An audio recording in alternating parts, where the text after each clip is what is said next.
Here's special guest host, Larry Fedoric. Good morning. Welcome to the program. Welcome to Friday. We made it. We made it through the week. We made it through January pretty much. Although February 1st, tomorrow's looming. The tariff threat looming over us as it has been for some time now, but we'll talk more about that. I'm going to be, should I do this? Yes, you know what? I'm going to say that. I'm going to do this. When I fill in for Mike Farwell, I do the show via Zoom. I work from home. All right.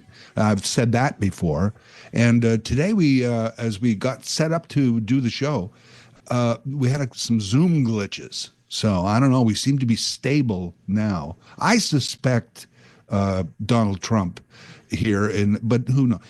But seriously, we have some Zoom glitches. So if there's a glitch, we'll be right back. We'll figure it out. But we think we've done it. So if suddenly I just vanish for a couple of seconds, it's a Zoom glitch.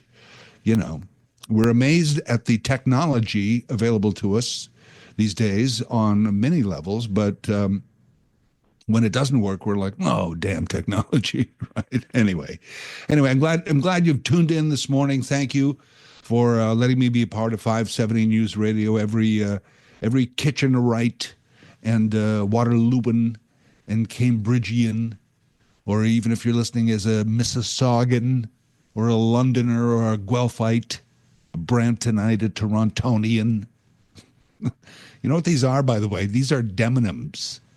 And I bring it up because just randomly a couple of weeks ago, I was thinking, why is somebody a Kitchenerite or a Vancouverite, but you're a Calgarian or a Torontonian? Like, what's the rule about that? And I looked it up, and those are called demonyms. Number one, I found this out. That's called a demonym. D-E-M-O-N-Y-M, a demonym. And a demonym is a descriptive as to where you're from. You're a Kitchenerite, you're an Ontarian, you're a Canadian. And I thought, what's the rule? There must be some kind of rule on that. And it's like, I don't know who came up with these or who comes up with these in general, but there must be some sort of rule. Like, okay, your place of residence ends in a vowel or a consonant, which means then, and I'm like, no, that doesn't work. That doesn't work. And then I thought, well, it must be something to do with geography. Like, for example, Asian peoples, they're Chinese, they're Japanese, they're Vietnamese, they're Burmese. And then I'm like, well, no, but you can also be Korean or Filipino. So that's not the rule. And I'm researching this, trying to find out, is it A before E or E before I before? No, it's none of that. But it's odd, isn't it? And so here's what I found out. It's completely random. There is no rule. There's no, north of the equator along a certain longitude, then you have to use. No, there's no rule. I think it's whatever sounds right. And there is some commonality, for example, Chinese, Japanese, Burmese, Vietnamese. There is some commonality to that, but it's not, as I said, it's not solely cultural, whereas everybody in a certain part of the world is an ease. You're not. You're a Korean, you're a Filipino, right? So, Australian, but a New Zealander. It's just, I think it's whatever sounds right, the demonyms. They are certainly odd, aren't they? So, just throw that out there. By the way, two of my favorite in the world, if you're from Halifax, you're a Haligonian. Figure that out, why you couldn't just be a Halifaxer, And there's also places where you can be two things. If you're from England, you can be English or an Englander. If you're from Sweden, you can be a Swede or Swedish. So there's a lot of ish in there too. You're Irish, you're Swedish, you're Finnish, you're Danish, right? So it's interesting. I don't know. Just find it interesting. And I find it interesting that it's so completely random, right? So if you're from Halifax, you're a Haligonian. And the other one, I'm sure there's a lot of odd ones out there, but if you're from Manchester in England, You're a Mancunian. It's true. Look it up. You're not a Manchesterer. You know, when I worked in St. Catharines in Ontario, you were a St. Catherine. You weren't even a St. Catharine-er or anything. It's so random. Anyway, there you go. Demonums are called demonums. Either impress and or bore your friends at dinner parties with this little bit of information. Depending on your presentation, of course, you can impress or bore your friends with demonums. And if anybody knows something else beyond what I was able to discern, which is that it's random, if anybody knows that there actually is a rule to demonums, then please let me know. Let me know. I also want to take a minute here to acknowledge the passing yesterday of Marianne Faithfull. There's only a certain demographic that will remember Marianne Faithfull. She was known as the crown princess of pop culture in the 60s. She had a hit record. It was called As Tears Go By. That was probably her biggest hit record, where was also a Rolling Stones song. The Rolling Stones also had a hit with the song As Tears Go By, but I think it was a bigger hit for Marianne Faithfull. And I don't remember whether it was first a Stones song and then, or first a Marianne Faithfull song. But anyway, and she was also Mick Jagger's girlfriend for a time. That was attached to her, bio, if you will. And she had in 1979, there was, you may remember Broken English. It was a bit of a comeback for her. And she also had a spoken word record in 2021 that didn't do that much, but it was out there and people talked about it a little bit. Marianne Faithfull, 78 years old. The cause of death not released by her family, but they did say that she was passing peacefully at her home in London with family and friends around. So that is somewhat of a comfort, I guess, that it was peaceful and there was family and friends around. But Marianne Faithfull, just, as we get older, all of us, and we look at music, and some of the great rock legends are up there, as we know. And we hear about these passings occasionally. So Marianne Faithfull yesterday, just want to acknowledge that. I know the Grammys are on Sunday. They always do an in memoriam section. I don't know if they'll have time to include Marianne Faithfull or not, or if they're even going to do an in memoriam this year, because they're going to focus so much on fire aid and all the work that is being done by artists, recording artists, to help out those devastated by the fire. This is the Mike Farwell Show. I'm Larry Fedoruk. We have a good show lineup today. Let's go through the lineup when we return here in a moment on 570 News Radio.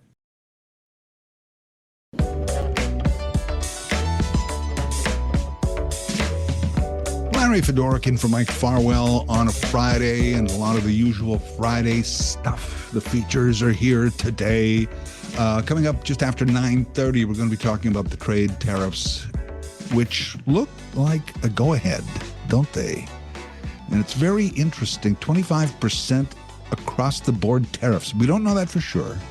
And believe it or not, it's still a negotiation. I mean, there's really literal last-minute negotiations going on right now with Melanie Joly and David McGuinty and others who are in Washington today trying to avoid these tariffs, or at least delay them. As we found out yesterday, and I found out yesterday for the first time, that Trump had signed an executive order, and this bit of news kind of just passed over a lot of people, signed an executive order on his first or second day asking for a report on trade and trade deficits, which include trade with Canada, that was due by April 1st. So it seems that you would, if you're going to do tariffs, you would at least wait for that report for April 1st, but it doesn't seem to be the case. He seems set on going tomorrow. Nevertheless, we'll have a conversation with an expert coming up just after 9:30. Hope you can stick around. This is an entrepreneur and a business consultant, Dr. Hania Yousafpour. And she's going to join us just after 9:30, and we'll talk about this. She's got a new book out called Negotiating with Confidence. But are we negotiating here? And we are. No, I mean, I get that we are, because Melanie Joly and McGinty and others have been in Washington, are in Washington, talking with various levels of government, including the Secretary of State, Marco Rubio. And so there is negotiation, but you don't really hear as much about that as you hear the terms trade war, trade wars, retaliation, retaliatory tariffs. That doesn't sound like negotiations. That sounds like war. And are we on the cusp of this trade war? Because really the special counsel put together by the committee, rather, I guess, by the Prime Minister, that includes a lot of different people. No city mayors, by the way, on that council. I've just found that out today. But nevertheless, representatives from levels of government are on this council, advising our next move. And it's interesting because on a lot of levels, because they're advising and threatening kind of tariff for tariff retaliation. So I don't know what we would tariff, but everything, right? And the importer is the person that pays the tax. So if it's 25%, which is significant, right? You know, you and I, we allegedly pay 8 to 10% more for inflation, even though some items are ridiculously more than that, especially in the grocery store. So imagine how we suffer paying 8% more, 10% more due to inflation. Imagine if you're an importer and suddenly you have to pay 25% more to bring in Canadian paper products to make your calendars and notebooks. You'll go, well, I think I'll buy somewhere else. So that's one direct effect. So we start doing the reverse. Well, it's going to be fun for the economy. Let's just put it that way simply for now. But anyway, that conversation coming up with our expert just after 9:30.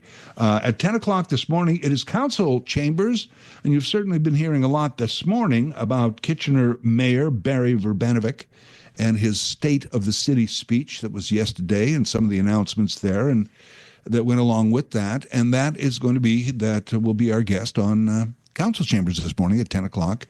The Mayor Berry, is going to join us, and we can talk about the State of the City address and much more. That's coming up. In our 10:30 time slots, the Coaches Show, as always. And good news for those of you who missed the voice of Mike Farwell, and I know many of you do. He is traveling with the team, as you know, and he will be talking to the coach. And also Paul Fixter on the second Coaches Show, the other Coaches Show. That's all in the 10:30 half hour. And then at 11 o'clock, it is our Friday 4 panel. I'm looking forward to that. Tom Galloway is going to be here, Jane Mitchell, David Drew, and myself, the Friday 4 panel. We'll talk about some of the topics of the week, which include the provincial election, the federal leadership race, trade tariffs, and much more coming up in our Friday 4 panel between 11 and noon. And then, of course, the fun part of the day for me always is the 12 o'clock Talkback Hour. And that's all fun. It's all good. It's just so much fun, noon to 1, 12 o'clock Talkback Hour, where we just throw it all to you and let you come up with whatever topic you want to talk about. That's all the show for Friday. I noticed Jersey Bill is calling. Jersey Bill, if you want to hold on, we'll get to you next. This is 570 News Radio.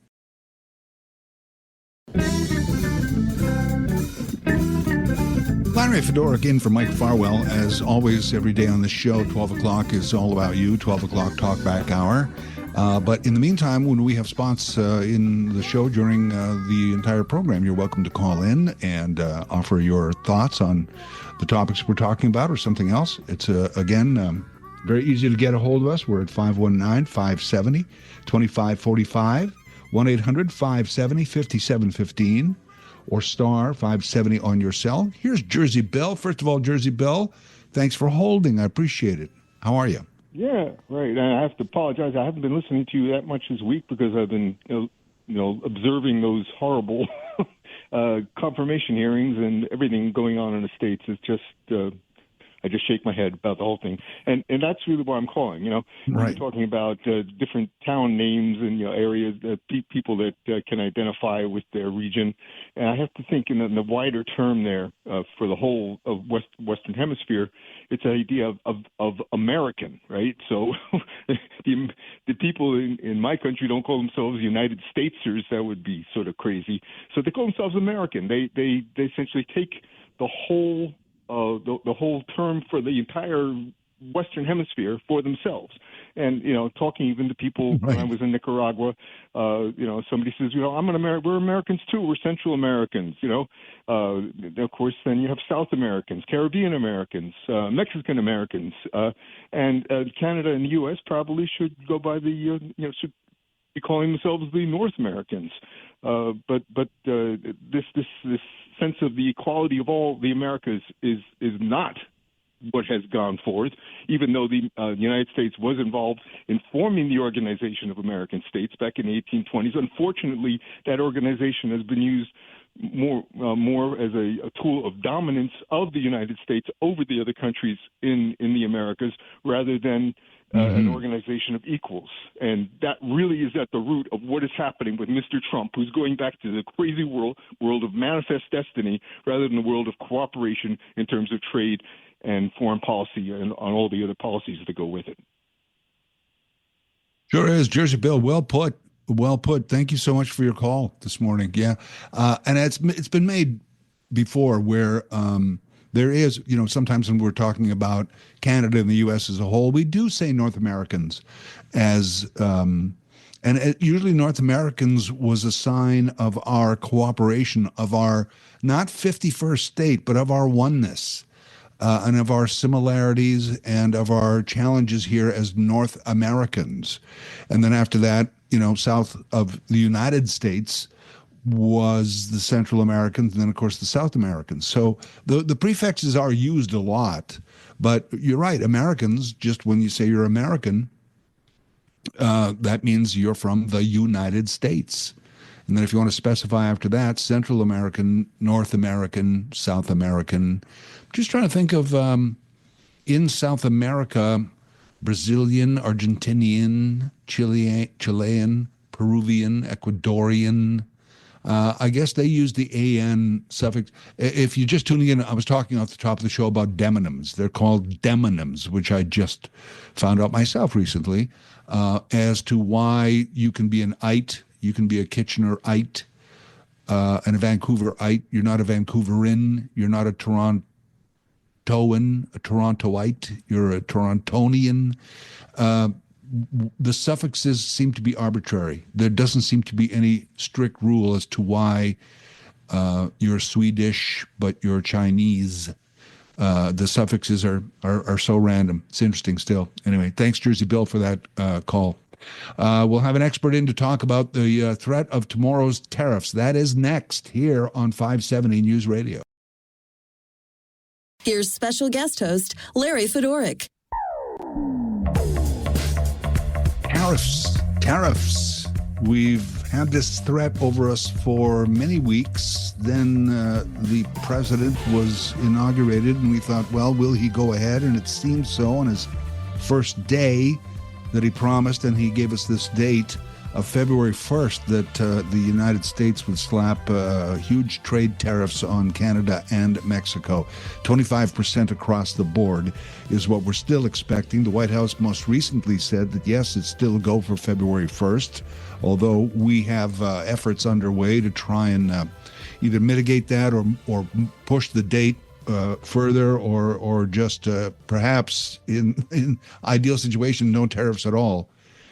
Apparently, though, because of these tariffs, Canada is planning what has been called a pandemic-level plan to battle the American tariffs. Our guest is a global business professor and consultant, also board member of the Premier's Council of Equality of Opportunity. Dr. Hania Yousafpour is joining us. Hello, Dr. Yousafpour. How are you? Hello, Larry. Fantastic. Thank you very much. How are yourself? I'm good. I'm good. Thank you for joining this. I'm looking forward to the conversation. You have a new book. It's called Negotiating with Confidence. And That is I mentioned that for a couple of reasons, because I want people to know about your book, and secondly, because I realize technically we're negotiating, but it doesn't feel like we're in negotiations. It feels like we're past that and we're full into war here. What are your thoughts? Well, that's a great question. I think war is a strong word, but it is definitely a negotiation, all kinds. One party may be more assertive at the time, but everything is negotiable. And we have been in similar situations between Canada and U.S. in the past where the trade agreements have been renegotiated. So there's definitely room to go back to the table and truly understand President Trump's interest in making this promise of tariffs for February 1st and try to address that by having a new agreement in place. So it's definitely a negotiation. Well, the strong word is not mine. People are calling it trade wars, and they're using words like retaliation and stuff. Those don't sound like negotiating words to me necessarily. But I understand your point, because we are in Washington even today still talking with the other side, if you will. Absolutely. And, one thing that we have to consider when we are negotiating, and in my book I talk about DCBA of negotiation, is every negotiation, whether it is a more competitive approach or collaborative, the parties have their interests or their desired outcome, where the D stands for.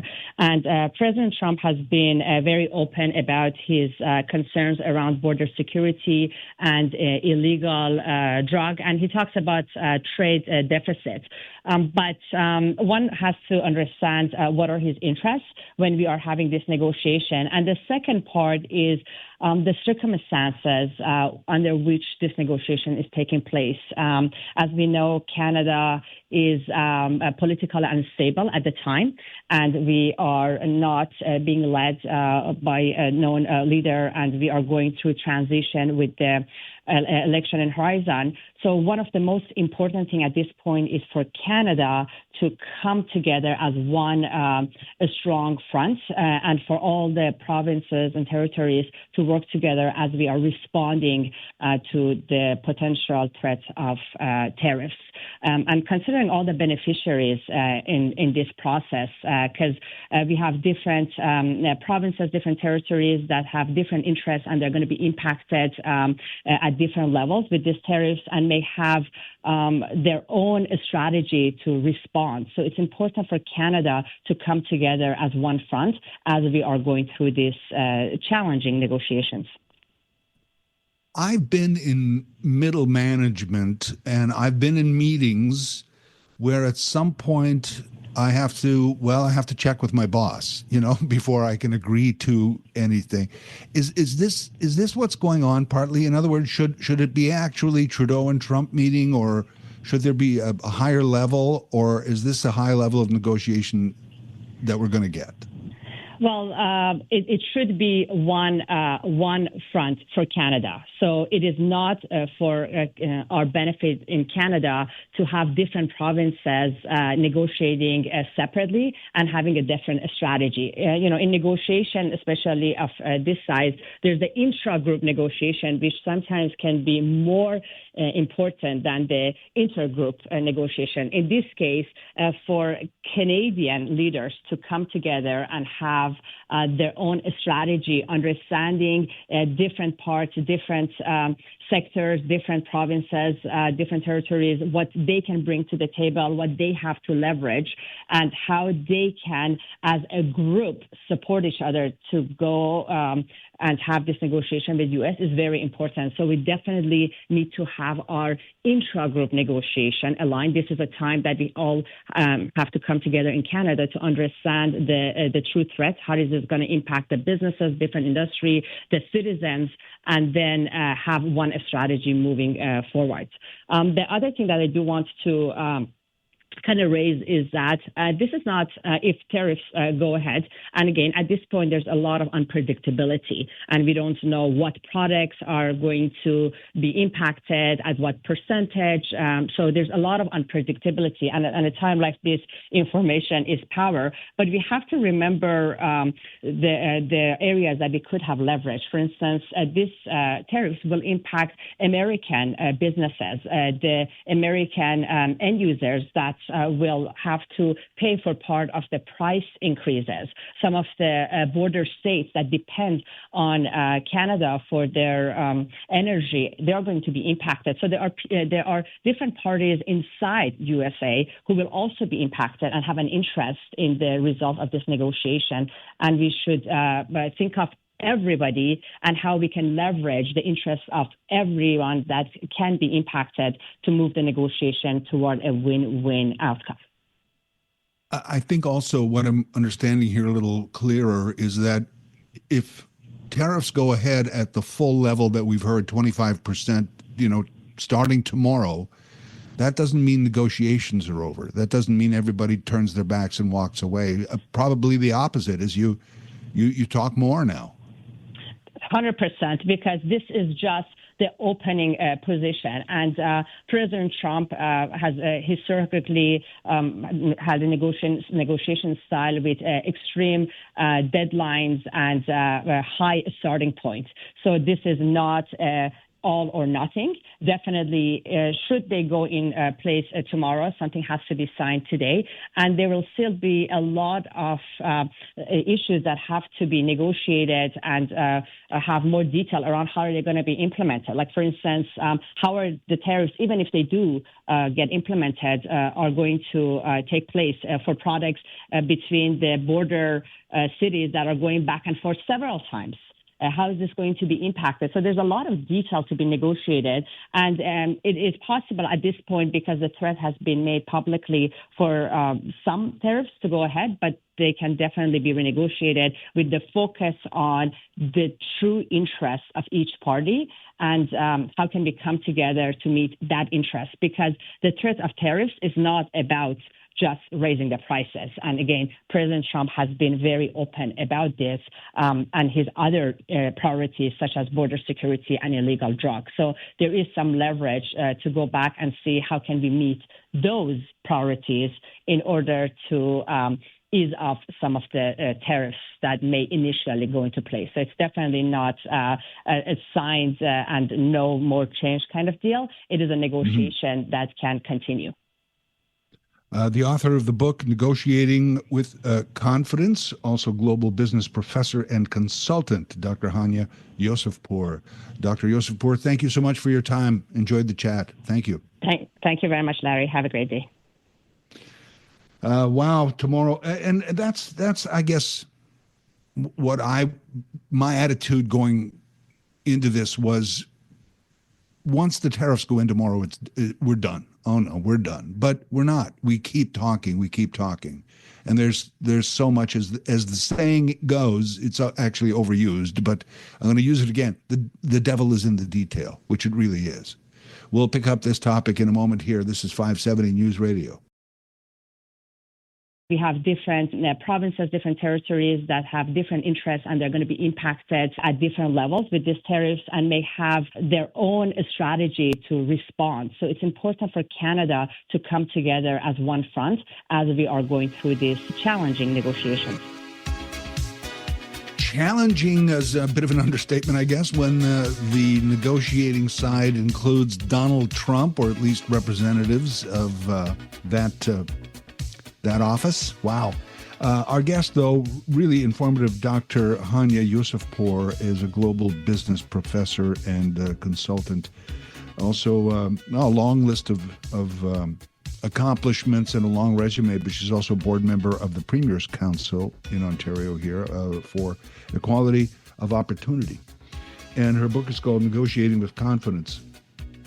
We're talking about the trade tariffs and last-minute negotiations going on. And I'm using the phrase last minute. It's incorrect. It's last minute as to before the tariffs come in or they don't, or at what level they come in. But once the tariffs are in, negotiations will continue because, frankly, it couldn't last the way it is. And when you talk about being a trading partner to the United States and being their biggest trading partner, because we are, and we can't emphasize that enough. We are the biggest. You say, well, no, it's got to be China. It's got to be no. What happens? Well, the importer pays the tariff. Okay, so how does this work? Well, I have a paper company, and a lot of my customers, or 90% of my customers, are American. And I ship the paper over there, and they make their calendars and their books and their whatever else they make. And now they have to pay 25% more because Canadian products coming into America. So as the American producer, I say, well, I'm going to shop elsewhere. I can't, or I charge because I can't get this paper anywhere else, or I can't get it in time. See, this is what I mean about the detail. If you're making calendars and books, and you go, well, I'm not going to buy your paper now because there's 25% more because of the tariffs. But where am I going to buy it? Well, I look around the world. Where can I get some paper? And I need it now because I have a production. I have a factory going on. Do I shut down the factory for 3 months until I can get a new supply? Or do I pay the tariff and then I have to charge the American customers more? And then what if they make these calendars and books and then they export their calendars and books to Canada? So now we're going to retaliate. So now we're going to charge a 25% because now that's suddenly an American product. And really that comes into play a lot in the auto industry because as we know in the auto industry, parts go back and forth a lot. So if I make I'm not good with cars, but as you'll tell, but if I'm making a cylinder bracket in Canada, and then I send it to the United States, and they put a holder onto it with a couple of bolts, and send it back to me. Now, am I suddenly getting back an American product, even though that's my cylinder bracket that went over there, and they put a tariff on that, and then so the importers are paying these 25%, and then we say, so what are we going to? It's going to hurt Americans because they're going to pay more for goods. It's going to hurt Canadians because the Americans may stop using our goods if they can, and we suddenly are going to have jobs disappear when we retaliate with tariffs. So what are we going to do? Put a tariff on a lot of our breakfast cereal comes from the U.S. Cereal's already ridiculously expensive. Food inflation is nuts. So more even now for a bowl of Cheerios? Yeah, possibly, because we're going to retaliate with a tariff possibly on cereal or orange juice or clothing or, well, all the big sectors like oil, auto, tech. Are we paying tariffs on all of that? That's where all the detail comes in. That's what's being negotiated right now. And all based on this false premise that we let fentanyl and illegal immigrants into the United States from Canada. Less than 1% of fentanyl in the United States comes from Canada. Less than 1% of illegal migrants coming into the United States come from Canada. So I don't know what, Donald Trump, little of his statements and his strategies are based on fact, it seems. Well, your thoughts on this particular topic, or are we just are we in for hard times ahead? Is it buckle up, as some of them say? Because here we go. This is 570 News Radio.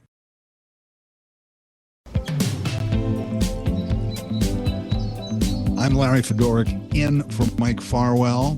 Mike returns to this show on Monday, and of course, the reason Mike's away from this show is it's a long road trip for the Rangers, and you'll hear Mike tonight along with Paul Fixter with the next game in Flint, and the pregame starts at 6:30 here on 570 News Radio, and we do the coaches show on Friday morning on this show, and so when Mike's on the road with the team, of course, he can do the coaches show. So you'll hear Mike and Paul just after 10:30 with the coaches show and the other coaches show coming up here on this show. Here's Frank joining the conversation. Hey, Frank, go ahead.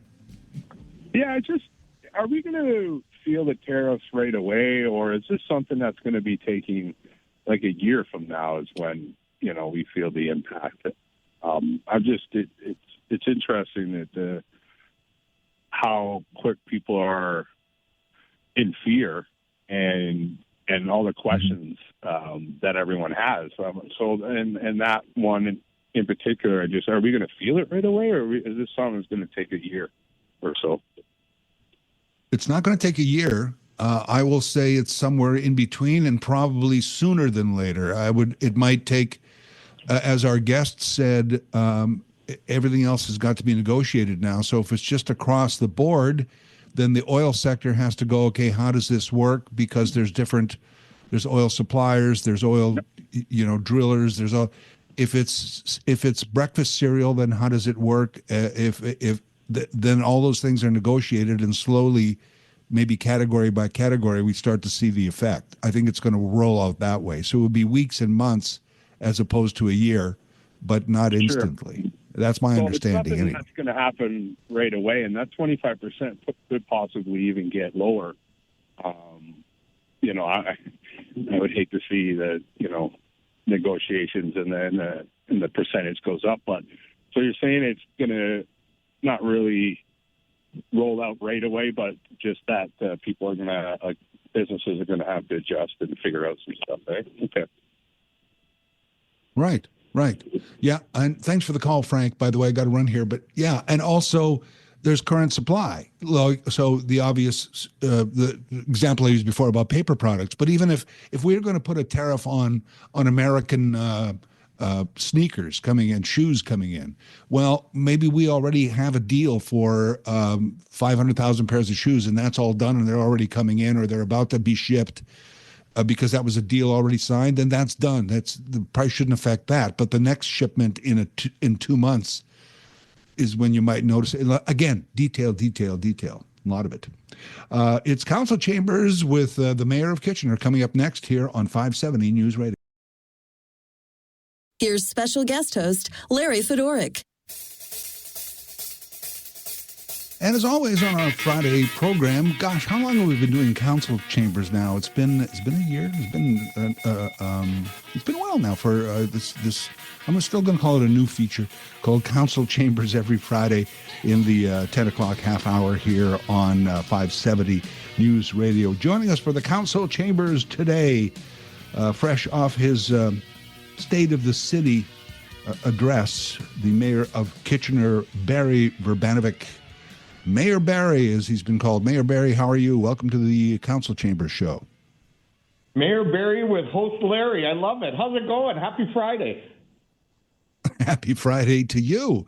And congratulations on a great State of the City address. I also want to say congratulations. I know it's been acknowledged, I think it was December 1st, but again, yesterday, 10 years as mayor. I know, it's crazy. I can't believe how the time has flown by, Larry. But and I said this last night. It's incredible. I remember the day I was first elected 30 years ago, and that was obviously very humbling. But when you're elected by the whole city to serve as their mayor and to have the privilege of doing that now for the past 10 years really is something that truly is humbling, and as I said last night, it just fills you with both humility, pride, and gratitude to the community for the privilege to be able to serve and try to work together with my colleagues to help make this city and this region the great place that it is for so many. I know at 10 years, probably every politician is calling you, asking what's your secret to be going that long and still a popular mayor of Kitchener. I don't want you to do the whole State of the City speech again, although if you're going to, let me know. But can you give us an overview? It'll fill up your show, and I know you got lots of other guests lined up for today.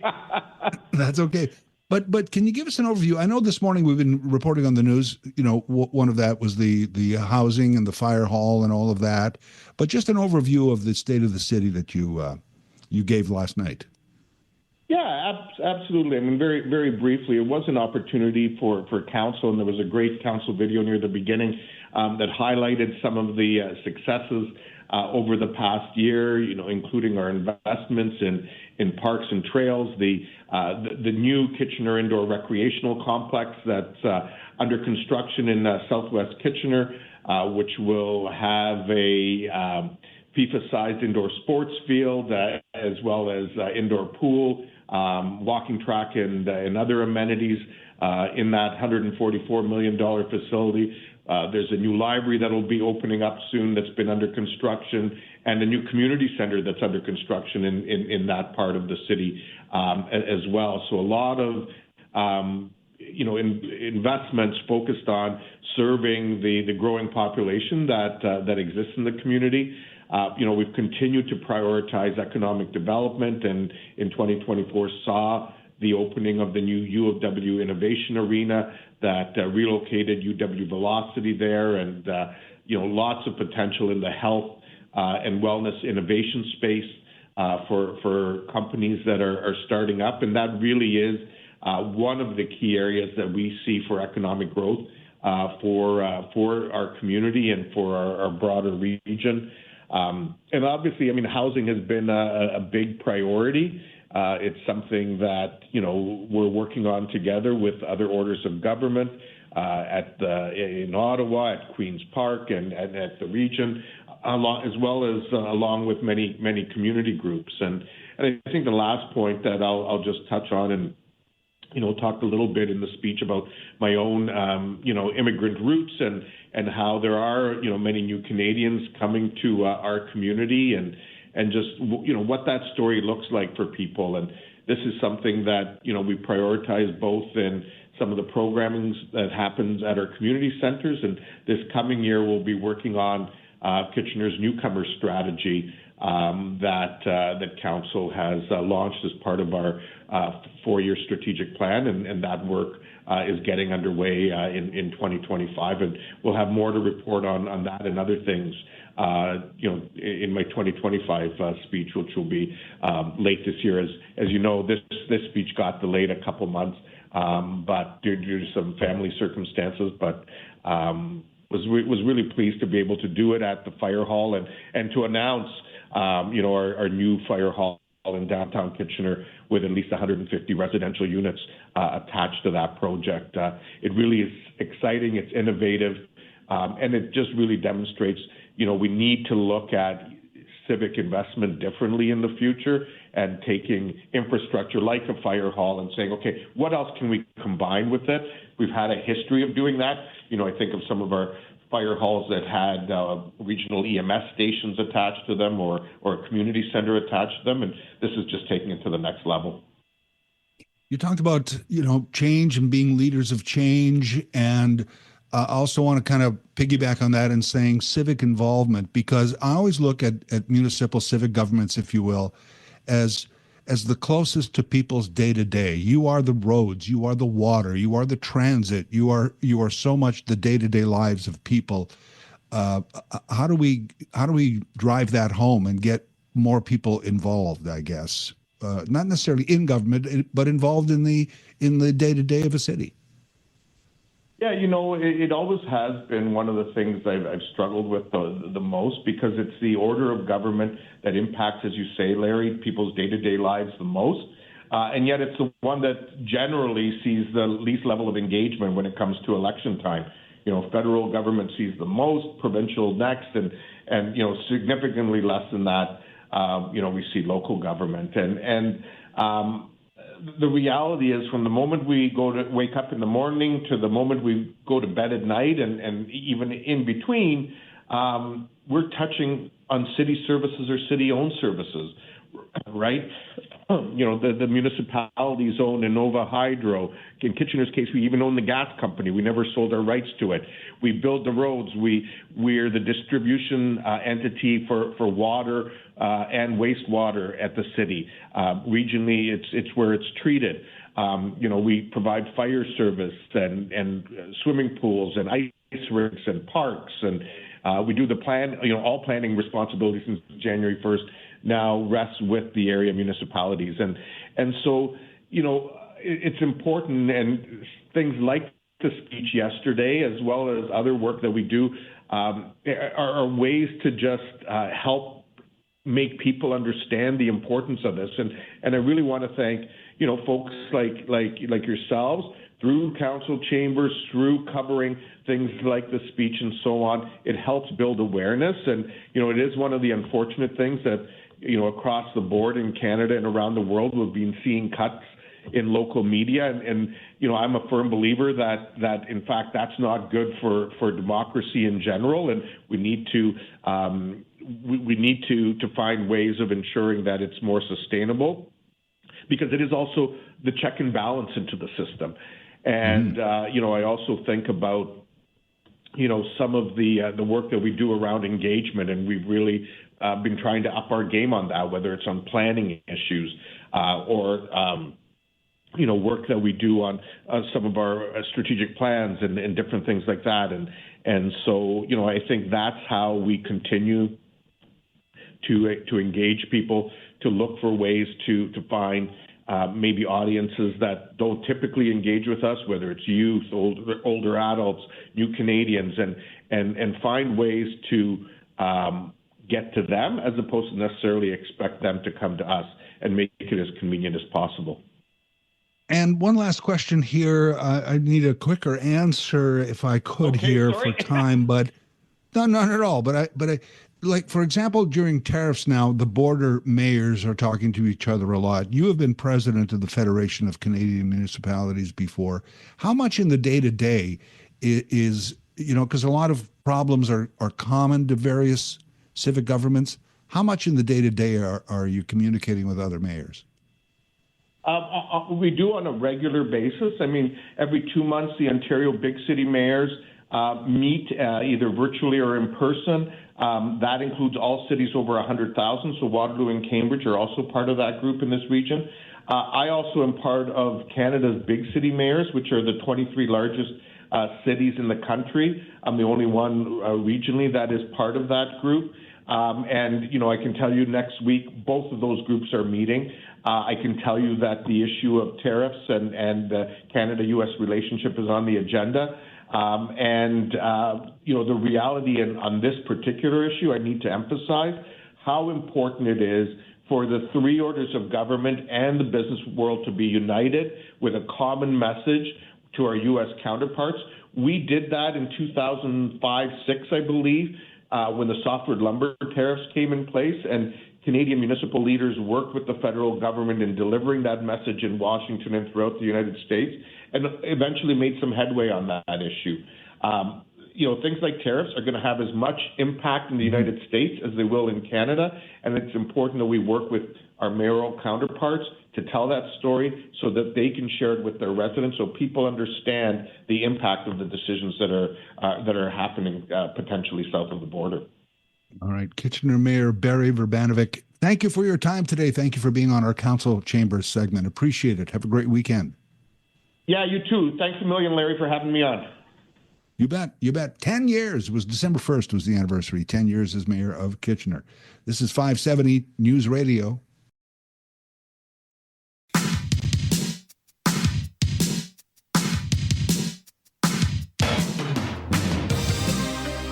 Larry Fedoruk in for Mike Farwell. Mike will be with us with the Coaches Show coming up after 10:30, as we always do on Friday, the Coaches Show during hockey season. UC Hocus, of course, with Mike. And then Paul Fixter also with the other Coaches Show. That's all coming up with Mike and Paul. So if you're missing Mike, you'll hear him in the next half hour as he's on the road with the Rangers. And again, tonight they're in Flint. Pregame starts at 6:30 here on 570 News Radio. And you just heard the mayor. You just heard Mayor Berry Vrbanovic of Kitchener. 10 years the mayor. And, federally, the cycle in Canada for quite a few years now has been about 10 years. About 10 years, and then who else could be prime minister? Let's look around. Provincially, it's a little different. On a local level, where politics, and the mayor and I talked about this, I don't know, do you agree? I mean, it really is a shame that the voter turnout for municipal elections is lower than provincial, lower than federal, when it is so literally grassroots, when it is so everyday impactful to you, anything from your roads and your and your stop signs and traffic lights to your water, to your transit, to your recreational facilities, on and on and on. That is the city government. And local, I just would love to see more engagement, and that I think that's why local politicians, if they're doing the work, if they're putting in the time and talking to the people, that they can be mayor for 10 years and be in civic government for 30. I think Mayor Berry was elected, he said, I think it was 30 years ago, but that mayor anniversary was December 1st of this past December 1st, where it sort of hit 10 years as mayor. That's pretty good. Now, the other part of this is that now, as we look at how tribal we are, how we form tribes instead of communities, and how identity politics is making its way to all levels of government, and how polarized we are, and all these kinds of things, local government is really where the involvement should be. I think a lot of people, it's not just me saying this, there's books written about this, about being involved in local government. And the thing about being involved in local government is, because everything's nationalized, and this is a bigger issue, but when media is cut back, and the mayor just touched on this in our conversation minutes ago, how, there's some of the cuts apply to media, and then there's less local media. And so what happens when where do you get your news? Well, you have to get your news from a national source. And when a national source is talking about a story, if they're even going to talk about a story in Kitchener, for example, they have to nationalize it. So if you have something good or bad that happens in Kitchener, they nationalize it. Oh, is this what we should be doing as a country? Or, oh, is this a problem for the country? When really it's a story out of one place that should be dealt with locally, not just locally by citizens, but locally by local media. Less local media means everything gets nationalized, which means more things get polarized, which means the local gets lost. So what a lot of people are saying is be involved locally as much as you can, because that is impactful. And also to be involved locally, I mean, yeah, you can go on Facebook or Instagram, but to be involved locally, you kind of have to put on a jacket and go to the town hall. You have to go to the meeting. And when you're there in person with other people in a meeting, it's different dynamic than sniping back and forth on social, So anyway, thanks to the mayor for being on Council Chambers. And last night he delivered the State of the City address, and State of the City is pretty good. I don't know if you agree. You can tell me when we return on 570 News Radio.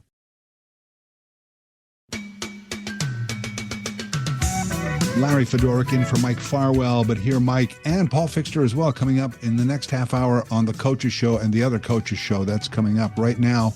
Let's get your thoughts. Nancy, go ahead. Nancy, you're on 570 News Radio. Hi, Larry. Good morning. Good morning. Just calling in, it's nice to hear, about all the wonderful things we've done in Kitchener, really advancing as a city. And yet, a simple thing like our sidewalks, we still are not getting cleared. I live in the downtown core, and what a mess. For the most part, I'd have to say the sidewalks that aren't getting done are not people that live here. It's not people who are in their 70s like myself or in their 80s, because I see them out shoveling. It's property owners who don't live here. They own rentals, as in, residential apartments, and also businesses. And you can call on them repeatedly, and it's year after year. Nothing is done. Nothing changes. It's interesting, Nancy. All right, thanks for the heads up on that. I appreciate the call. Here's Dennis. Dennis, go ahead. You're on 570 News Radio. Yeah, I had a comment, I guess, and it relates to all politics. I only caught the end of Berry Vrbanovic, but he talked about engaging people, and that resonates with me. We're about to have a provincial election. We're going to have a federal election, and there's also a way of engaging us locally as well.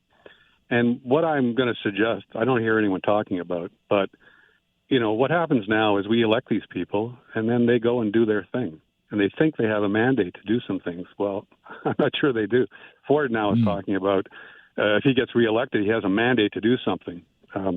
So what I'm going to suggest here at all levels, if we want to engage people, is I think we got to start out with non-binding propositions. Put them on the ballot. We're about to vote.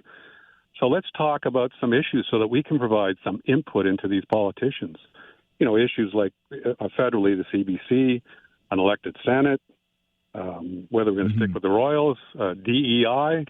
There's all kinds of questions. And locally, amalgamation is a big one. But let's maybe get some benefit from academia for a change and the media and maybe help frame these propositions and have a whole kinds of dialogue. And then let us send some messages.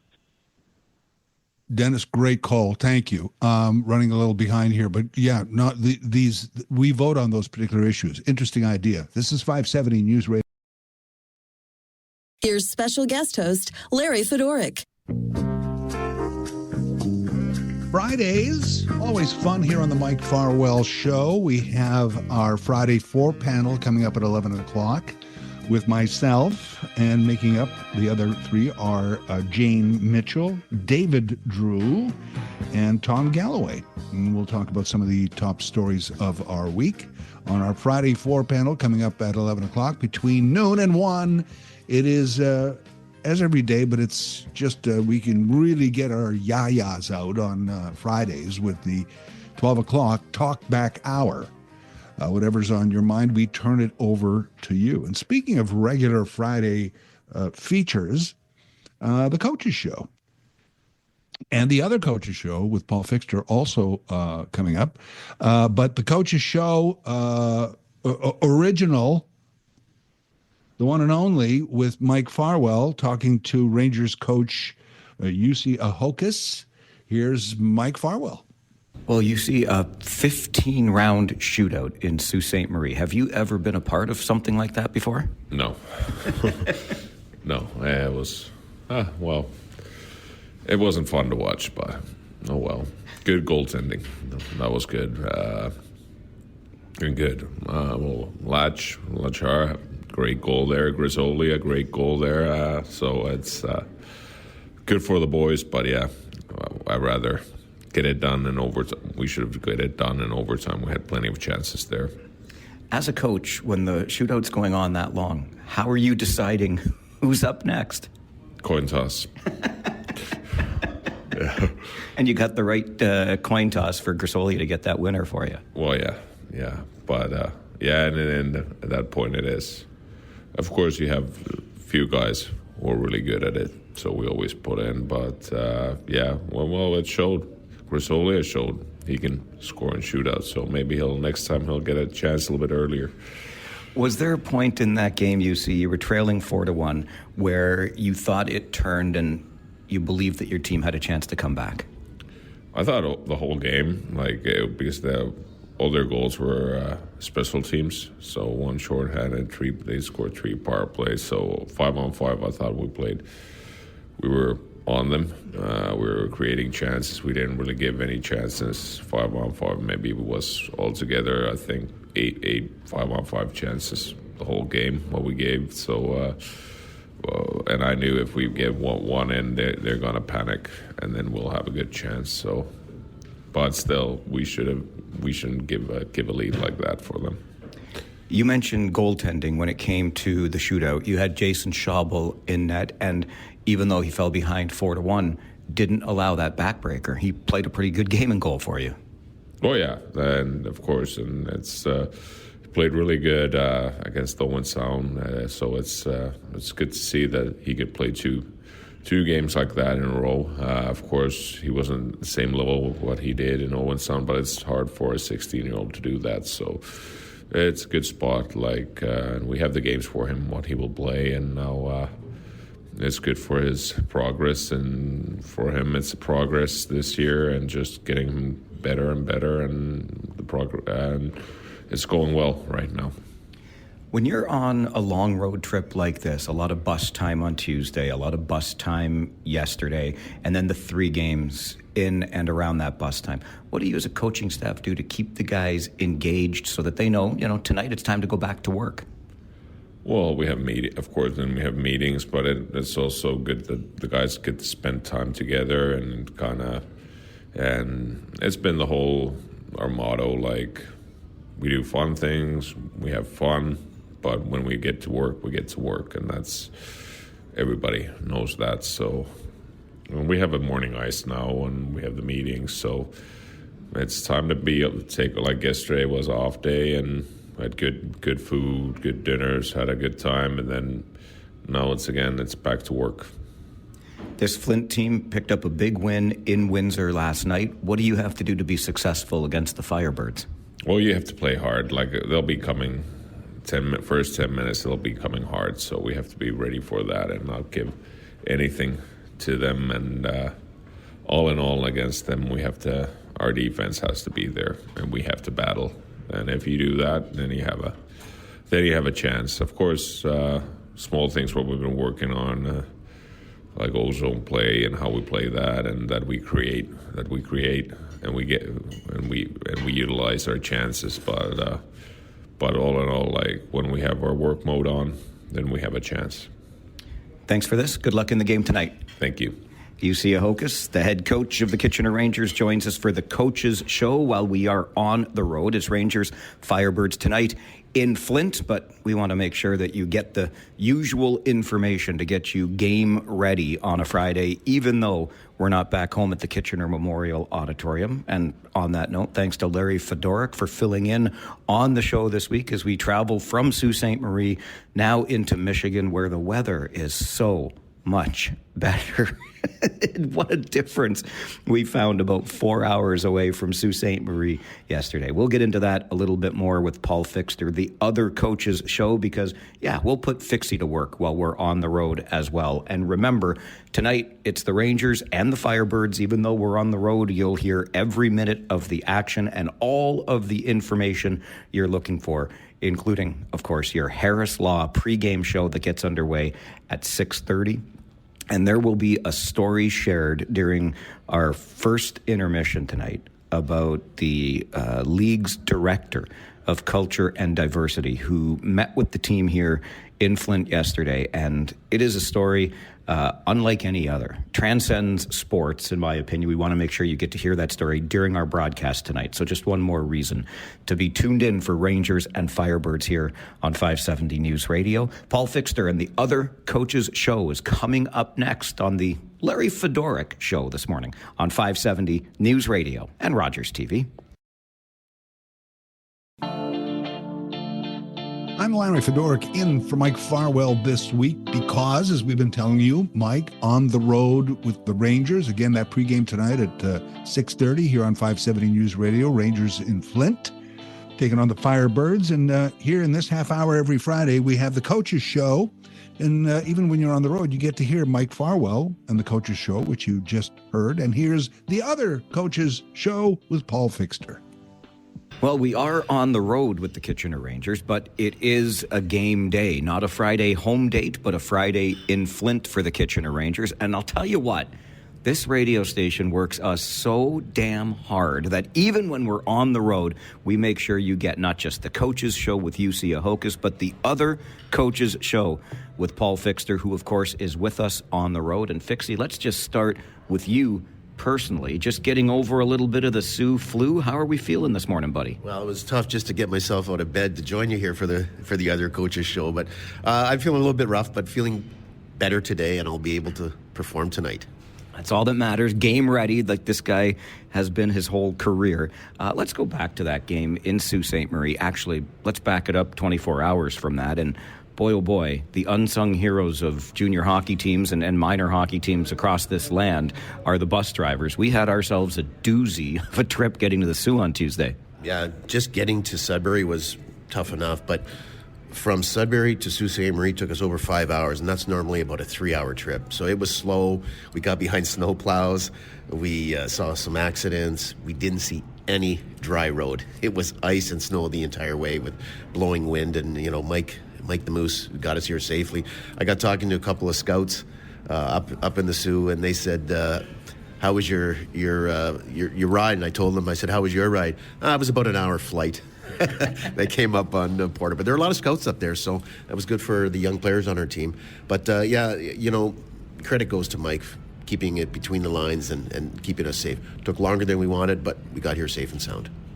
I don't know about you, Fixie, but I got the sense for at least half the game on Wednesday in Sault Ste. Marie that something was maybe a little bit off with the Rangers, or maybe the Hounds were playing that good. But as we were saw the team fall down 4-1, what was going through your mind that it had allowed the Sioux to be successful, or where the Rangers maybe just weren't sharp?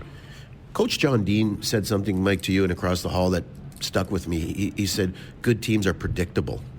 And one of the things that I picked out on Sault Ste. Marie was they were skating. They were fast, and they were physical. They were hitting, they were finishing their checks. And that kind of took Kitchener off their game. They were matching Kitchener's speed. Kitchener was getting beat to loose pucks, and those loose puck battles.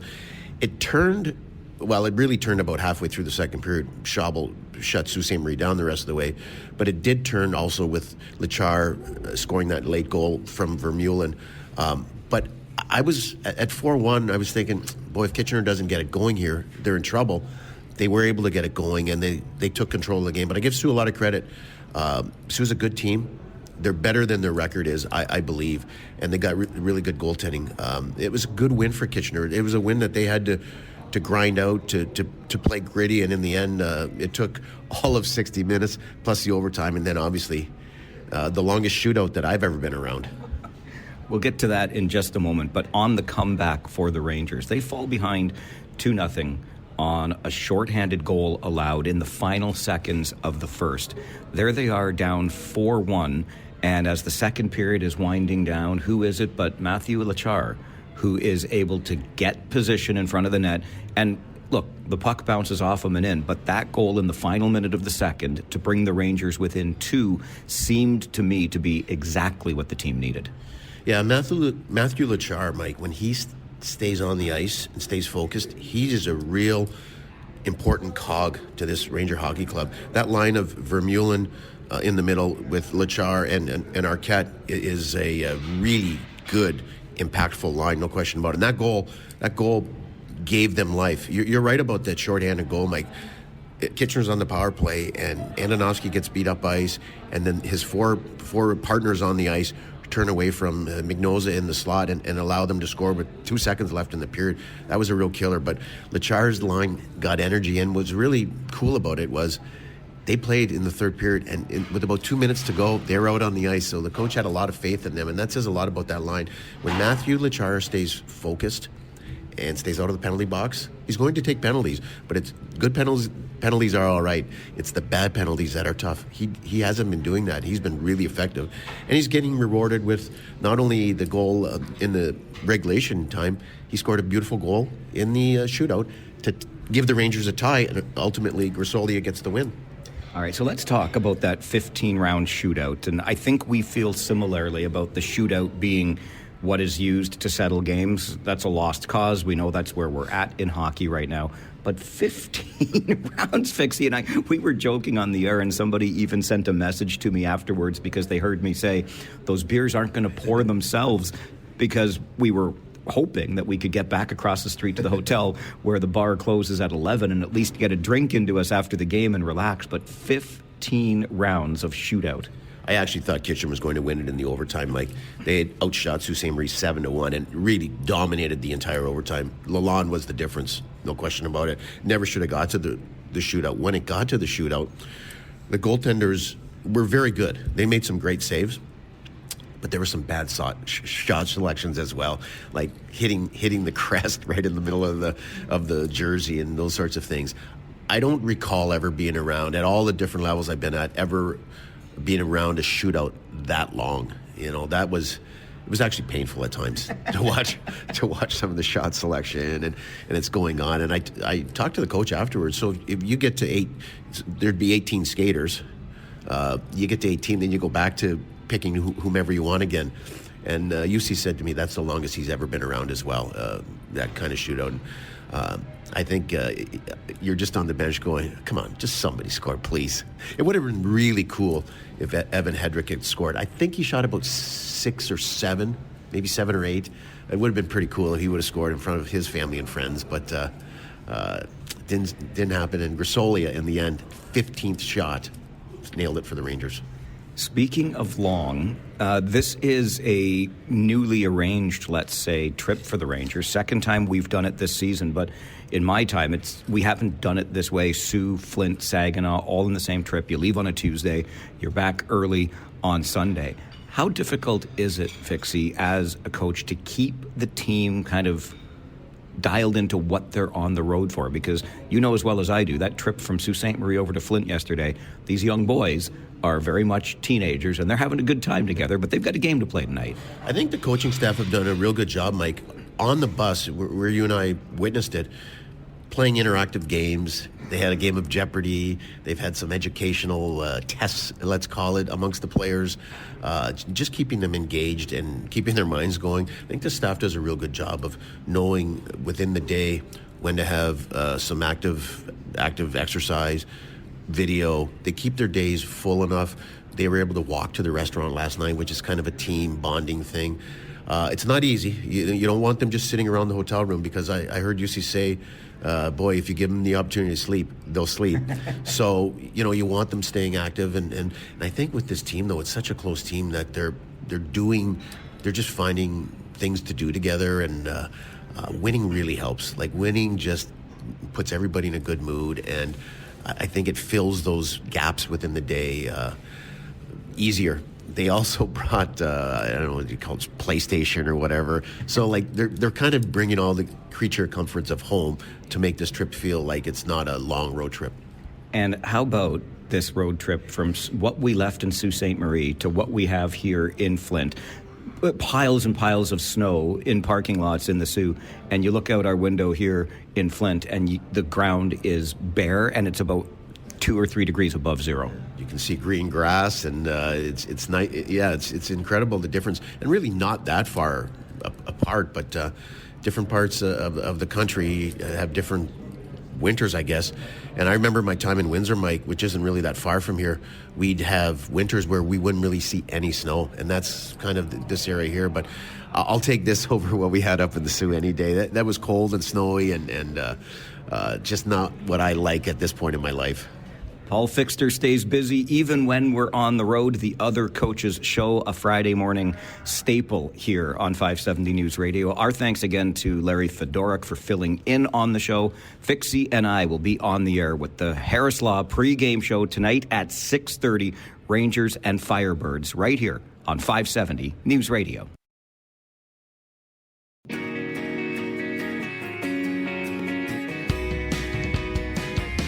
I'm Larry Fedoruk, in for Mike Farwell today. Hope you enjoyed the coaches show. And when Mike's away with the team for several days and I'm filling in, I'm sure it's a comfort for you to hear Mike again. And Mike will be back on this show on Monday, of course. But there was Mike Farwell with the coaches show, and Mike and Paul Fixter with the Other Coaches Show. And again, tonight, 6:30 is the pregame as the road trip continues in Flint for the Kitchener Rangers. Go Rangers go. So that's tonight at 6:30. Coming up next on this particular program, as usual on a Friday between 11 and noon, it's your Friday 4 panel. Tom Galloway is going to be joining us, Jane Mitchell, David Drew of Drew's Views, and we're going to be talking about the provincial election, certainly the federal leadership race for the Liberals. We'll be talking about that as well. Also, tariffs. Boy, it's hard not to be talking and thinking about that as they loom only hours away, it seems. We'll talk about the Trump tariffs and much more on the Friday 4 panel. That is next here on 570 News Radio.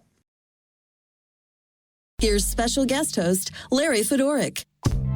Welcome to the Friday 4 panel. Joining us on the panel today to talk about topics of the week, former Waterloo Regional Councillor Tom Galloway. Good morning, Tom. Good morning, Larry.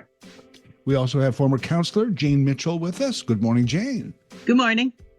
And the owner of Negotiating Change and also host of Drew's Views, Monday mornings, 11:30 on the Mike Farwell Show on 570 News Radio. David Drew is here. Good morning, David. Can we hear David? Good morning, everyone. There he is. All right. I want to start with the provincial election, Ontario election. The writ dropped this week, February 27th. Is voting day. I'll start with Jane here. Is this the election that nobody wants or nobody needs? Your thoughts on this? Oh, well, I think it's an election that nobody wants or needs, but that Doug Ford needs, because I think there's two reasons for that. One is they feel that Poilievre is going to get in, and then the way things work, when Conservatives get in, people vote for the Liberals. So 18 months from now, that would be what would be happening. The other thing is, I think 18 months from now, people are thinking, and I agree, that Trump is going to make the United States into a dreadful mess, and that anybody who is right-wing or conservative party will get the blowback from that. And so it's best to just do it now if you're conservative. David, your thoughts on our election looming here, or campaign now? Well, I'm not going to say it's necessary. I'm not going to say it's needed. I've never been somebody who complains that when we have early elections, it's like, why do you hate democracy? And I know it's a perfectly fair view to have, but I am just one of those ones where, oh, geez, I have to cast a ballot. Geez, darn, woe is me that I live in a country where stuff like this happens. No, seriously though, all of that said, I agree with almost everything Jane said. Like, he's calling this mainly to get ahead of the federal call. And I actually found myself last night in a conversation with someone talking about how I'm going to vote provincially. And I said out loud, we're going to have more than enough change federally coming soon. I don't know if I want to stir the bucket. And then I'm just sort of like, holy geez, I must have been watching the ads or something, because that's almost, saying it in the most acceptable way possible, that this is crass. Tom Galloway on the provincial election. Yeah, well, Larry, is it any surprise that people are so cynical about politics when we see what goes on south of the border? And now we have such a unnecessary election here in Ontario. I mean, it just demonstrates the wanton lust for power and self-interest. With 16 months to go, I looked around and there's no other premier anywhere in the country or territory that is calling a snap election to get a mandate to deal with the Trump tariffs, as Premier Ford is saying. I mean, as Jane has said, and David has somewhat agreed, this is about getting ahead of the federal election. It's about still being able to use the Trudeau effect. It's abating now, but it's still prevalent. It's about getting ahead of the RCMP report that will be coming out at some point in time. And it's ahead of, the opposition parties being particularly well organized to do an election and to do one in the middle of February. That's just crazy in Ontario. It's really just about the lust for power and self-interest. And I take your point, David, about the privilege of voting, and I do agree with that. But as also, and I feel the same way. But if everybody is saying what the three of you have just said, and the polls seem to indicate that a lot of people are saying, yeah, we don't want it, we don't need it. If it's that transparent, how can he just continue to say, I need a mandate, and nobody's believing him? Well, in my mind, it's the credibility of the people who are up against them. But I also want to say our last federal election was called way early for no particular reason. And I said at that time exactly what I said earlier. But I find it very rare, because I find when early elections happen, most people's opinions are based on who calls the early election. Right. And Jane, to your point about it has been the way it's worked in Ontario. We tend to go one way provincially, the other way federally. Mm-hmm. Is still the case, do you think? Or are we just going to go conservative all the way here? Well, I think that is just what I don't think it's done intentionally. It's just the way it works. And right now we know that the Liberals have been in for 9-10 years. And that also happens is that with our democracy, after 9 or 10 years of a few terms with one party, we move to another party. And that's just how it goes. People get fed up with whatever party's in, and then they want to vote for the other party, no matter how terrible their particular leader might be. And it's Well- really unfortunate. And, Yeah. and Larry, sorry, and Larry, Go the ahead. other thing I wanted to say is that it's really just a shell game because EL has a significant majority. If you're looking for a mandate, I mean, there is no greater mandate than the current majority that he already has. I mean, he hasn't delivered. He doesn't in an election. He doesn't ask for mandates for anything. He doesn't even publish a policy manual. So to say now that he needs this new mandate to deal with this new crisis, which is really more has to be dealt with more at the federal level anyway, is really just a shell game. Do we have strong enough candidates in? Someone alluded to it earlier in Merritt Stiles or Bonnie Crombie. Is there a chance that the polls shift in either of their favors? Well, to that, I would say that it's disappointing to me that the two opposition parties haven't really coordinated their efforts at all to do something. It looks like it's going to be a really good split for the Conservatives again, and they really shouldn't be running candidates against each other in certain ridings where they have absolutely no chance of winning, and that's how Ford's going to get its majority. Interesting. Jane? Yeah, I agree. Yeah, it's and it's also the new leaders of the Liberals and the NDP are new. People don't necessarily know them really well as they know Doug Ford. I mean, as far as a Conservative government goes, we know that there's a lot of problems with the Ford government. I'm not sure whether the average person sees that, concerned as they are with the way their life is right now. I will point out that Mike Schreiner is the only non-blonde running for. So if you want to vote strictly on hair color, yeah, that's good, Larry. Yeah. That is the perfect example, though. Even if only 40% of people want to vote for brunettes, if all my opponents are blondes, I will be the brunette. And my tangent here to bring it back is the Wilmot Land Assembly. Yes. You have one party that is in favor of it, and every other party is rabidly against it. So how is that going to play out? Mm-hmm. Mm-hmm. True. But yeah, people are very much against that. We've been talking about the provincial election on our Friday 4 panel, and Doug Ford needing this mandate to fight Trump and the tariffs, which is going to be our next topic on the Friday 4 panel when we return here on 570 News Radio. Welcome back to the Friday 4 panel. I'm Larry Fedorkin from Mike Farwell. Today, our panel includes Tom Galloway, Jane Mitchell, and David Drew. And our next topic is the tariffs. It's all we can think about, certainly, I guess, talk about, certainly this week as February 1st, tomorrow, looming is when the tariffs cut in. And I'll start with David Drew on this. I guess it's inevitable. How do you see this playing out? You're asking me to predict Donald Trump. Well, seriously. Yes, and the economy while you're at it.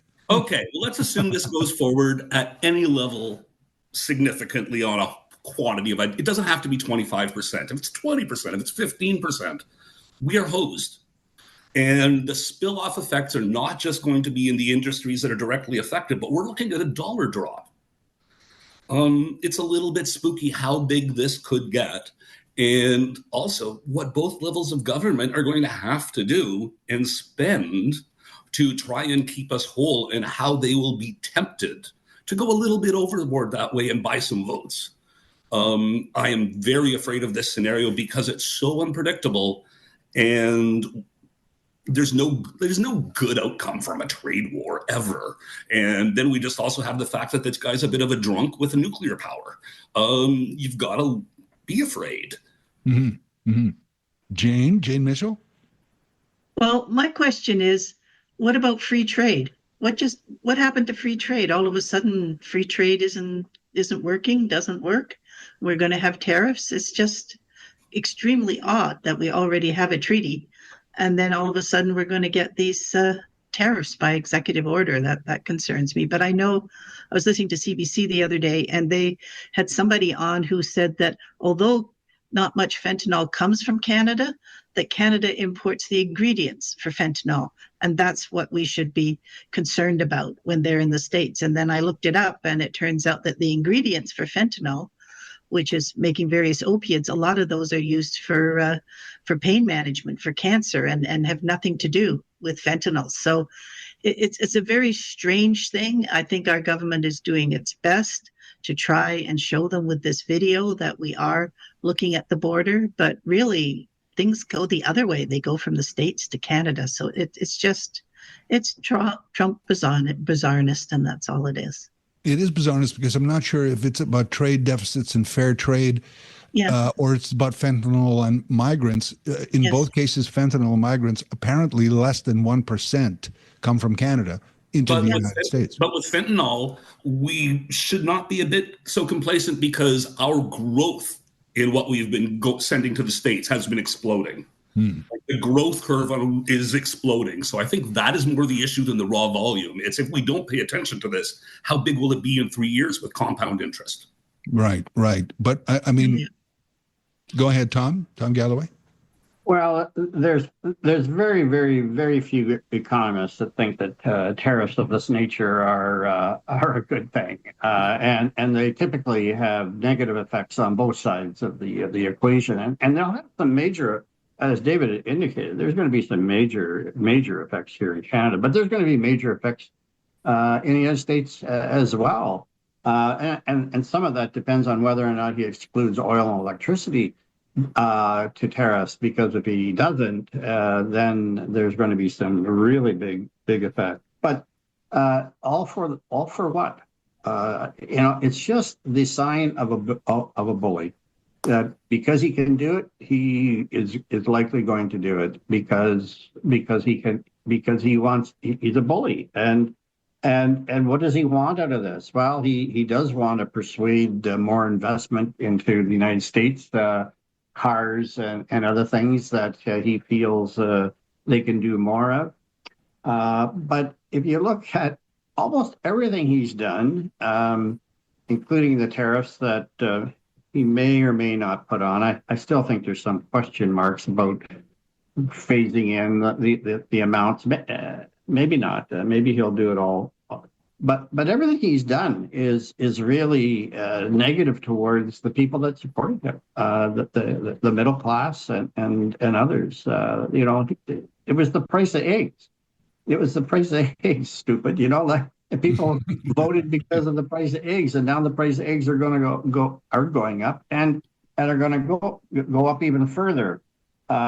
It's really a sad commentary on his presidency. But in terms of what we should be doing, I think we should be going dollar for dollar, as most people are proposing, as best we can. It may not always have the same impact as what they can do. But I think we should be doing dollar for dollar. Well, and that's been the threat. And as you alluded to earlier, David, it's there's plans right now for what they say pandemic level relief efforts for Canadian business if this goes ahead. So that means, as you alluded to, the Canadian government throws money at it to votes. What's that? Back up the dump trucks full of cash. Yeah.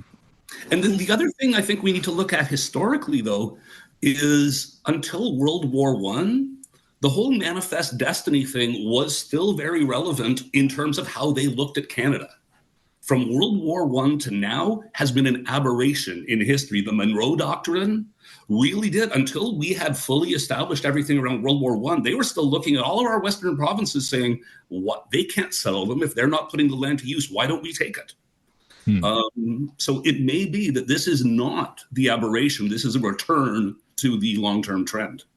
Well, speaking of World War I have a thought on that, but we'll pick that up with our Friday 4 panel in a moment. We're going to get traffic and weather in our break in here on 570 News Radio. Be right back.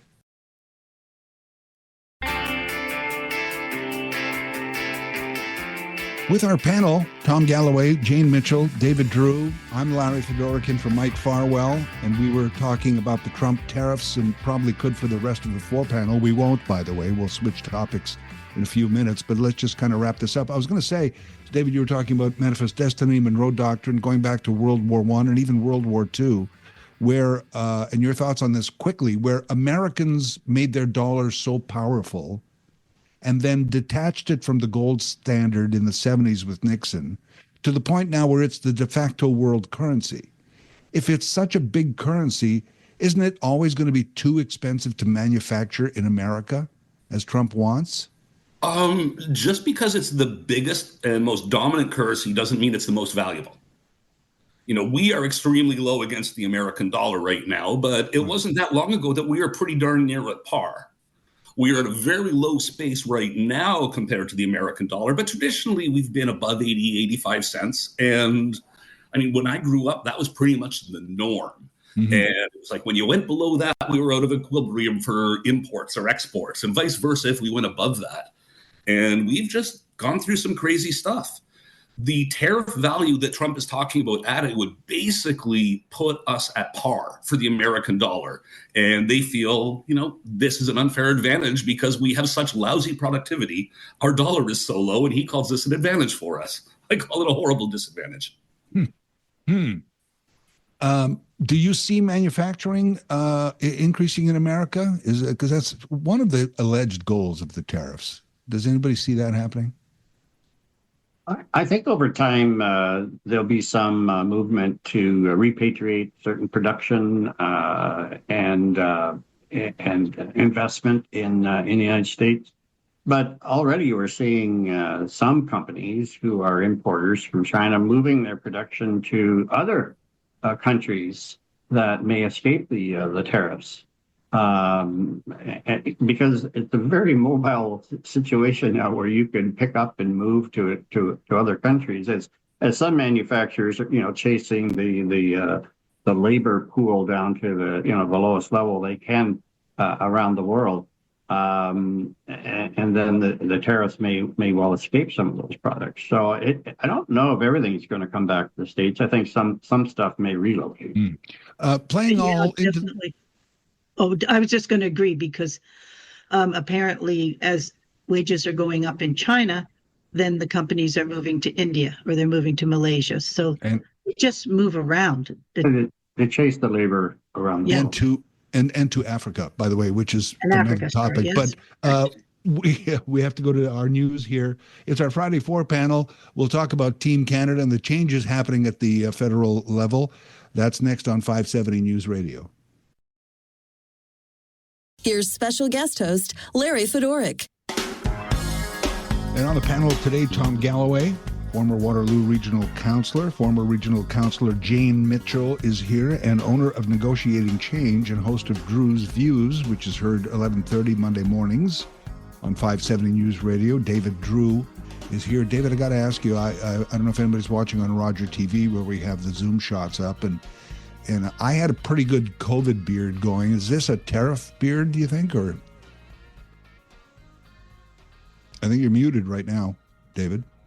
I would have had to have been planning well ahead because this is really just neglect. And then it just got to this point where it's like, no, I don't want to touch it because sooner or later, I am going to have to get a real shave and either lose it or get it trimmed or groomed or something.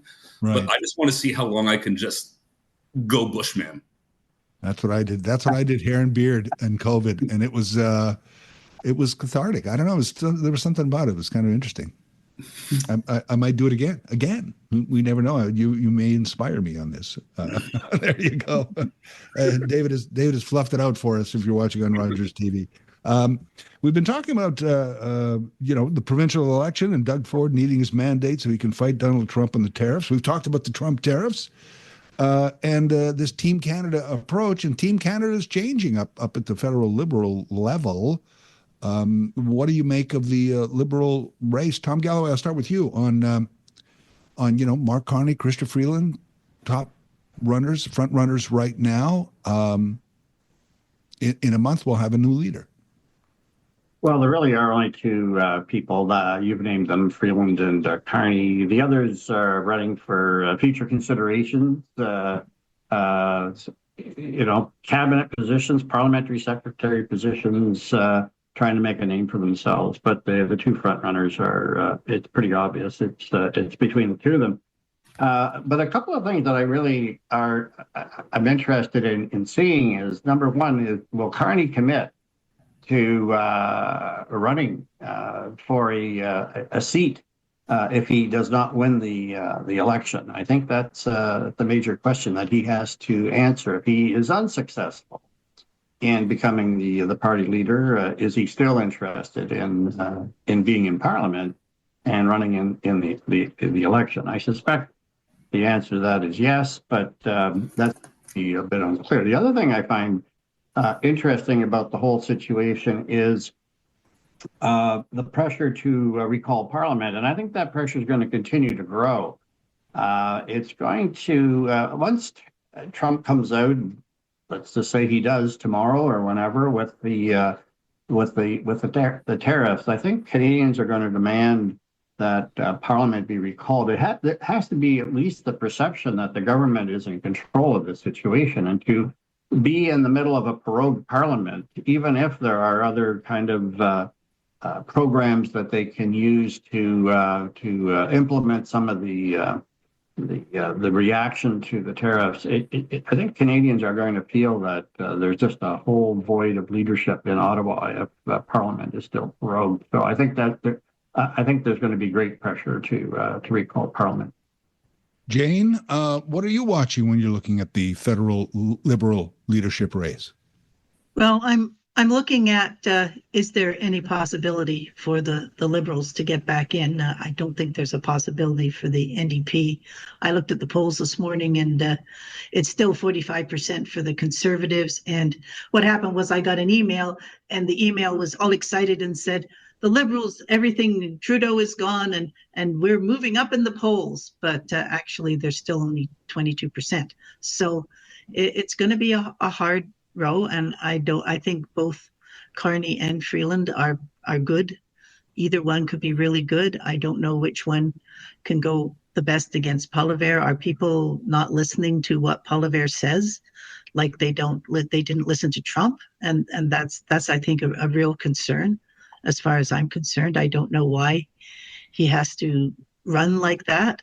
We've had conservative leaders in the past, like Mulroney and even Harper, that did not go down that racist, sexist route, but that's what they seem to do. And I just wonder what's going to happen, because I think there's a lot of racism in this country that's come out since Trump's been there, and just makes me really sad, whoever wins. I don't know why people aren't listening to Poilievre. He only uses 14 words. It's the same 14 words all the time. So, David Drew, your thoughts on this leadership race? I'm always watching leadership races for the foibles, for the little trip ups here and there. And I want to thank my friend, Dr. Brent Hagerman, for sharing this. It's a Ruby Dalla post, and it says, Ruby Dalla will deport every illegal immigrant living in Canada as Prime Minister. And as Brent pointed out, well, how many illegal immigrants are living in Canada as Prime Minister? So they probably won't be deporting that many illegal immigrants as living in Canada as Prime Minister. I just like the little dangling participle jokes like that. I'm watching that.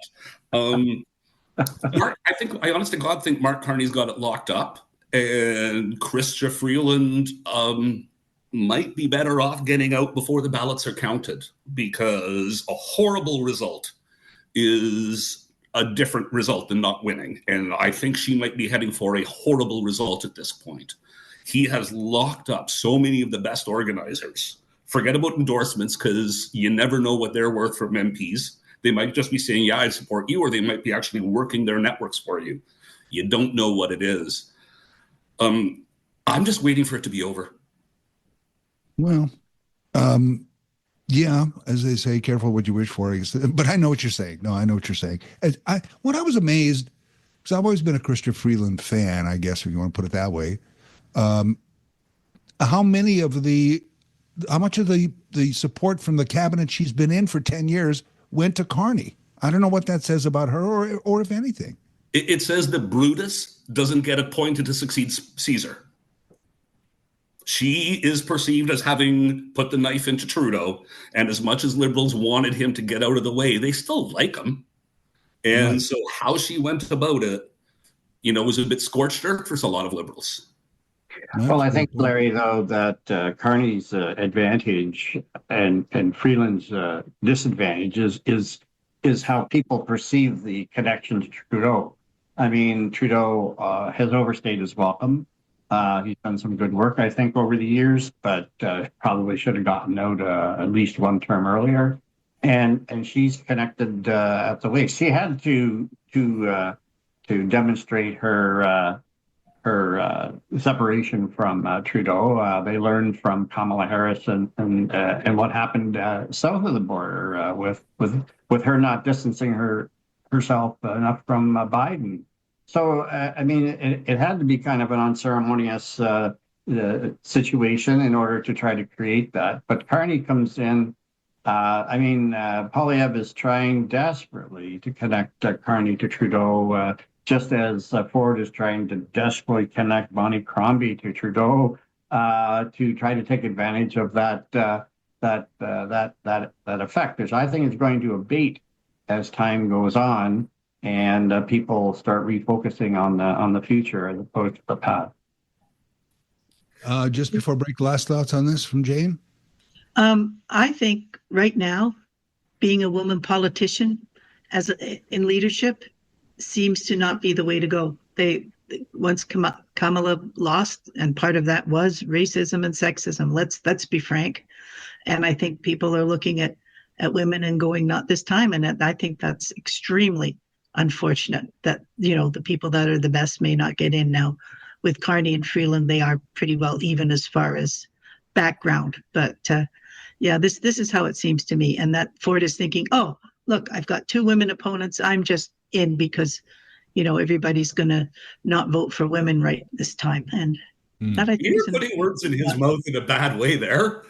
Yeah, well, thinking politically, if he is, I'm pretty sure. I just see that, and people are going to Carney because they're like, well, maybe not this time. And I hope I'm wrong.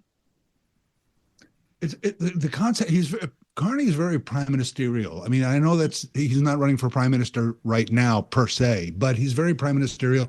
And it's really hard to picture that when there's been no woman before Kim Campbell, I know, but not really, before to sort of say, yeah, this is our prime minister. And in Canada, we don't have that visual, if we will. It's our Friday 4 panel. Jane Mitchell, David Drew, Tom Galloway. I'm Larry Fedorkin from Mike Farwell. Back in a moment on 570 News Radio. I'm Larry Fedorkin from Mike Farwell.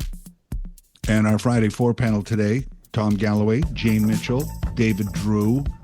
I do want to switch topics here, but we were kind of talking during the break about the federal leadership race, which was our last topic. And interestingly, Michael Ignatieff, this was pre-Trudeau, ran, was a colossal failure, couldn't even win his own seat, and just left by going back to Harvard. And I guess, as Tom, you kind of mentioned it, that Carney's got to commit. He's got to say, I'm in this. I'm going to run. I want to be in government regardless of what happens. So to avoid that Michael Ignatieff thing. I think one of Freeland's strongest points right now is the challenging of Carney to commit to running, win or lose. Obviously, if he wins, he'll be running. But even if in a loss, he needs to show, if not for the current situation, for future considerations, that he's committed to the country and to be part of the political system. So if it comes off at the end that this is just an opportunistic thing for him, he's going to take the opportunity, and then if he doesn't get it, he's going to move on to something else. Then that's going to hurt him. But he may have things already wrapped up within the party, and this issue may never see the light of day. I have a theory that Doug Ford, should he somehow lose this upcoming election, that he's gone. He's not interested in being an MPP or a leader of the opposition. He's interested in power. And if he should ever lose, he's gone. I don't want to pick on him, but that's my theory. I entirely agree with that. Larry. I mean, the fact that he has called the snap election when there's absolutely no need to really demonstrates his lust for power. That's what it demonstrates. There's nothing else. Yeah. And if he doesn't have power, he will not be around. It's incredibly rare, though, for a leader to hang around after a loss. Like, you're assuming the caucus would want to keep him. If he lost this election right now, it was all his choices. If they lose, they're tossing him. They're not forgiving him for this. Yeah. But one more on the provincial election very quickly before we move on. Conservative ads.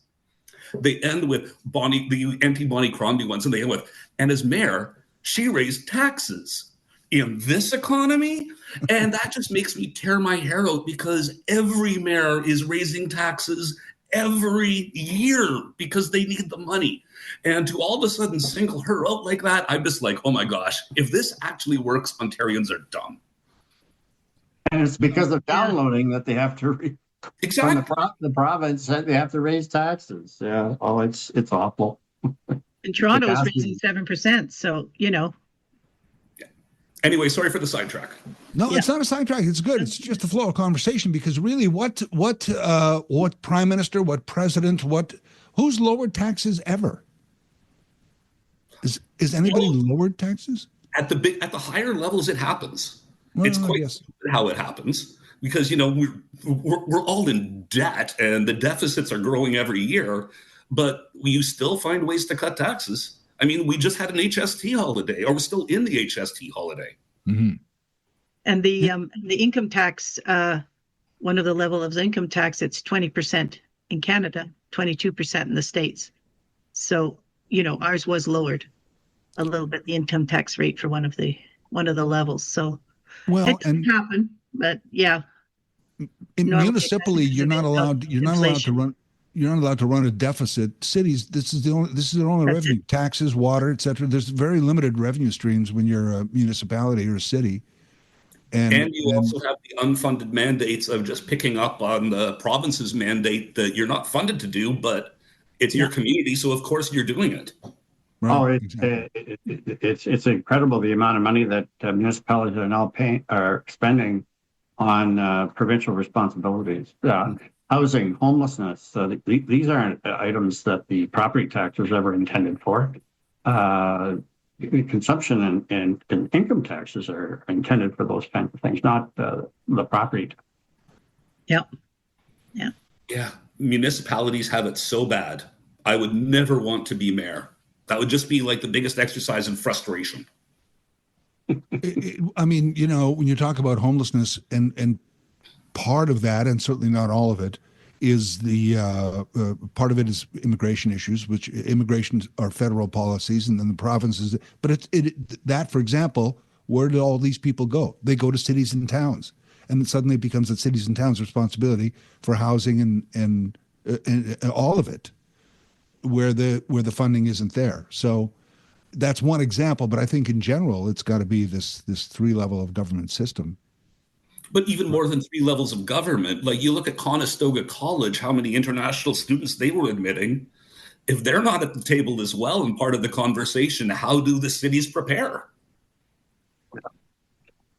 Yeah, tax is the most regressive form of taxes that we have, because it's not based on the ability to pay it, based on the what you own. And you may have worked all your life to own a very nice property, and then all of a sudden your taxes are high and your income may be relatively modest. Income and consumption taxes is what really needs to be used for anything that has any kind of income redistribution purpose, homelessness, housing, and all those things. But municipalities don't have access to that, and as you said, Larry, they cannot have a deficit.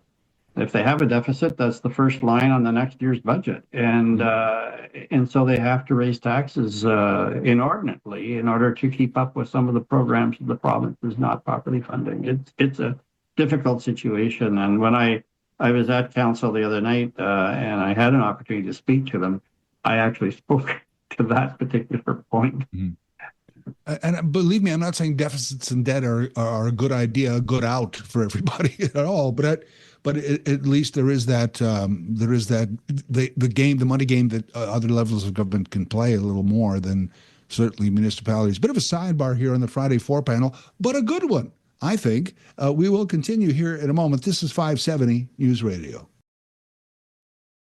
I'm Larry Fedoruk in for Mike Farwell with Tom Galloway, Jane Mitchell, David Drew on our Friday 4 panel. And we often, just full disclosure, kind of make a list of what we're going to talk about, and the list goes around before we get on the air so that we all kind of at least have a chance to prepare. But I'm going to just throw that out and throw a curve right at everybody here. Jane, I'll start with you. The Grammys, it's award season. The Grammys are on Sunday. Are you going to watch the Grammys? Do you care about award seasons at all? Or? No, I never watch award shows. No, not really. No, what I do is I leave it, and then the next day, if there's some funny or odd clips, I'll look at it on Facebook or Twitter. But no, I don't really watch them. And sometimes I'll go on Netflix and look at the shows that have got Academy Awards or Grammys and go, oh, maybe I'll watch that particular show. But normally, no.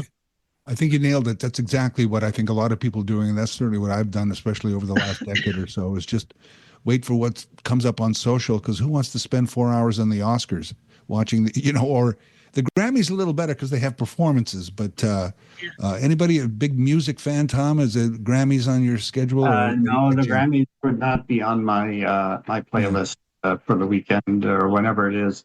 I'll do exactly what Jane does. I'll tune in to some clips or something if there seems to be some interest, and there has been from time to time some controversies or interesting speeches or whatever that I might want to hear about. I don't know who would sit down in front of the TV for a 3 to 4 hour award show. I guess they do because ratings come out, but I don't know. Just seems strange. I used to do it, I guess, but I don't know who does it anymore. I don't know. Well, David? I would think it might be people my age and older, and what you do is you turn on the TV to something really boring, and then you have your nap, and it puts you to sleep. Could be that. It just seems to me it's the super rich playing in their own sandbox. There you go. I've always thought it's probably great to be in the stadium or in the arena or in the hall and watch it live, but as a TV show, I don't know if it works. I don't know. David, what about you? I can't recall the last awards show I actually did watch, and I never feel like I've missed anything except the one time that Will Smith hit Chris Rock.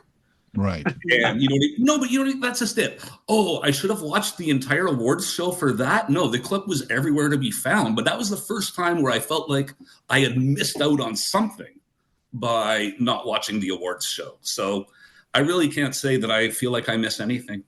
Well, nobody's endorsed the Grammys, or at least the television broadcast of the Grammys, which I can totally see. David Drew is the owner of Negotiating Change here on Drew's Views, 11:30 Monday mornings on 570 News Radio. Jane Mitchell, former regional councillor, and the award-winning Tom Galloway, former regional councillor. Thank you, panel. Enjoyed it. Thank you much. Have a great weekend. Thank you. Bye, Have a good weekend. Bye. Have a great weekend. It's 570 News Radio.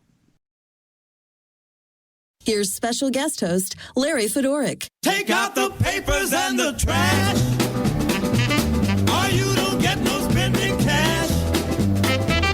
If you don't scrub that kitchen floor, you ain't gonna rock and roll no more. Yakety yak. Don't talk back. Just finish cleaning up your room. It's the 12 o'clock Talkback Hour. Larry Fedoruk in for Mike Farwell.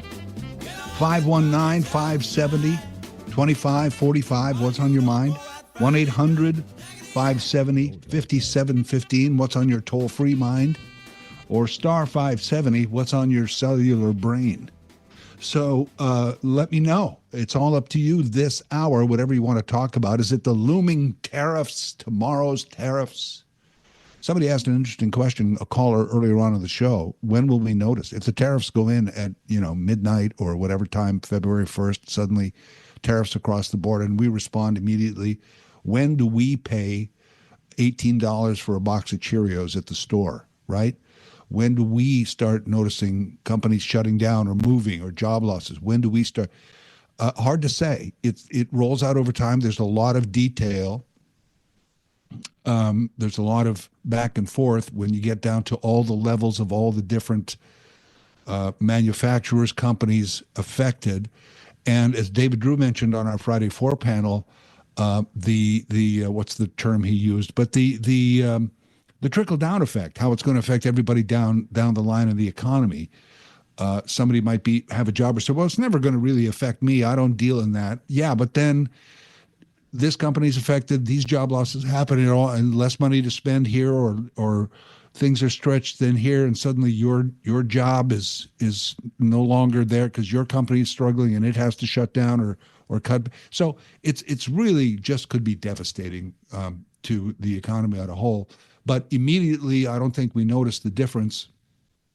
Partly because as we trade goods back and forth or push goods back and forth across the border, there are supply chains and there are timelines on this where, orders have already been filled. You may not need to import or export a product for another month or 2 or 6 months, you see, and that's what it's going to affect you more then. So we'll see it, certainly. It won't be immediate, but it won't be that long either before we see the effects of these tariffs that at this point look like they're going ahead. I don't know that there's some magical bit of negotiation that's suddenly done at the 11th hour of the last minute of the 11th hour before, where Trump would go, oh, just kidding, where like, oh, I changed my mind.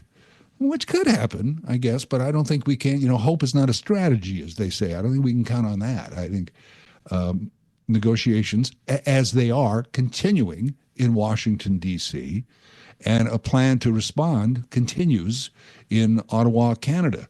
Regardless of our situation, where basically, as you know how it works, we, at this point, or those who are registered, elect a new federal liberal leader. That person is prime minister. And that, Kim Campbell, who was not just elected conservative leader, was prime minister for that brief time and called an election, which when you look back, that in itself is an interesting part of our history, because would that part of history repeat it? So if you recall, Brian Mulroney had, I think, a record majority. It was just a huge majority, and then a second one, and then became unpopular, was very unpopular to the point where the Conservatives at the time, in what was 92, 93, said, yeah, we need somebody else if we're going to go for another term in office here. Brian Mulroney's not going to win for us. So they chose Kim Campbell. And Kim Campbell probably did not have to call an election, but did 2 months or so into her tenure. And they had one of the most devastating losses ever that a political party's ever had. And that was, what was they, down to 2 seats or anything? They could hold their party convention in a Miata. It was just like they went down to nothing. And then similarly, when we had then a decade, I should say, rule of Chrétien after that. Actually, I'm trying to think. It was John. Yeah, it was Chrétien at that point because earlier John Turner. I'm going back further now. Pierre Trudeau stepped down. Jean Chrétien lost the leadership race to John Turner. John Turner was a bust, just to be brief on that. Chrétien then won. The Mulroney thing happened. Chrétien for a decade, Paul Martin for a bit. And then the Liberals were in dire straits. Ignatieff was just a colossal mistake. We touched on this on our Friday 4 panel just a while ago. I mean, I've kind of refreshed my history and my memory of it because of the current situation. I've gone back and looked at the notes and read some stuff on it. Ignatieff, smartest guy in the room, great, whatever, looks affable and all this, great, and was a terrible candidate, could not win his own seat. Liberals devastated. One of the biggest election losses for the Liberals in the history of the party in the plus years, down to nothing. That's when Stefan Dion was leader for a brief time because he was one of the veterans who had managed to retain a seat. So he was, I don't know, did they have even party status for a while? Because that was the time of Jack Layton. And I'll tell you, I remember this clear as a bell. I'm watching, the writ has dropped, and it's going to be Ignatieff and Layton and Harper. And they have the cameras outside the doors in Ottawa, in the Parliament buildings, and one by one the candidates came out. And Harper came out, and he'd already been prime minister for a while. He certainly had the wherewithal to be in front of the press and speak clearly and all that kind of stuff. So he's pretty clear and the mandate that he wants and all this kind of stuff. And they were asking him, would you sign a coalition? If you had a minority government, would you sign a coalition with the... And so he answered this and that. And Michael Ignatieff came out and they said, because the Liberals, remember, were doing terrible at the time, they said, would you sign a coalition with the NDP? Would you work on a coalition even with the Conservatives or the Bloc? What is your... And he hummed and hawed so badly, never really answered the question, stumbled, bumbled, and then Jack Layton came out and they said, what about you, Mr. Layton? Would you sign a coalition with if you don't... And he goes, excuse me, I'm here to run for Prime Minister of Canada. And there was a cheer. There was a collective cheer, not just in the room, but you could hear it across Canada. Whether you were an NDP or not, it's like, that's the answer we wanted. And I remember it watching the TV, I'm looking at it and I'm going, it's over. It's over right there. Ignatieff is never going to win. Right there. And not only did he not win, but the Liberals were devastated. Jack Layton, for the first time in federal history, an NDP leader was official leader of the opposition. And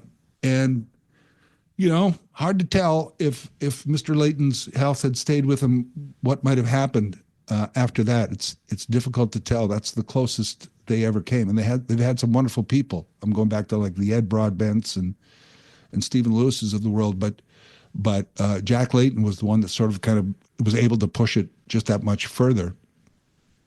And sometime a little bit later, there was a young MP from Montreal got elected and was a backbencher for a while named Justin Trudeau. And here we are. Here we are in 2025. Jersey Bill called us earlier, and I put him on hold for a bit. And Jersey Bill, I'm going to have to ask you to hold again, if you don't mind. I'm running a little late into break here for our traffic and weather and our break. This is 570 News Radio. Be right back.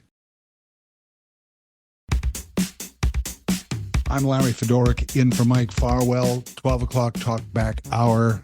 We throw it to you. The phones are always open on this show, but especially in the noon hour where it's all up to you. We count on your calls and your input. Jersey Bill, go ahead. You're on 570 News Radio. Hey, and that was great timing because I was in the bathroom and it gave me enough time to shave after I showered. So fantastic. All right. Well, nice to know. Nice to know. We have a nice showered and shaved, clean Jersey Bill here. That's it. Listen, so I want to talk about this upcoming election, and as I said already on Mike's show, it's crazy that you have three basically progressive type parties going to run against each other, and each one takes a certain percentage of the vote. Even saintly Mike Schreiner, his people all over the place where they run take about 5% of the vote from the progressive side, and of course the Liberals and the New Democrats split up a lot of the rest.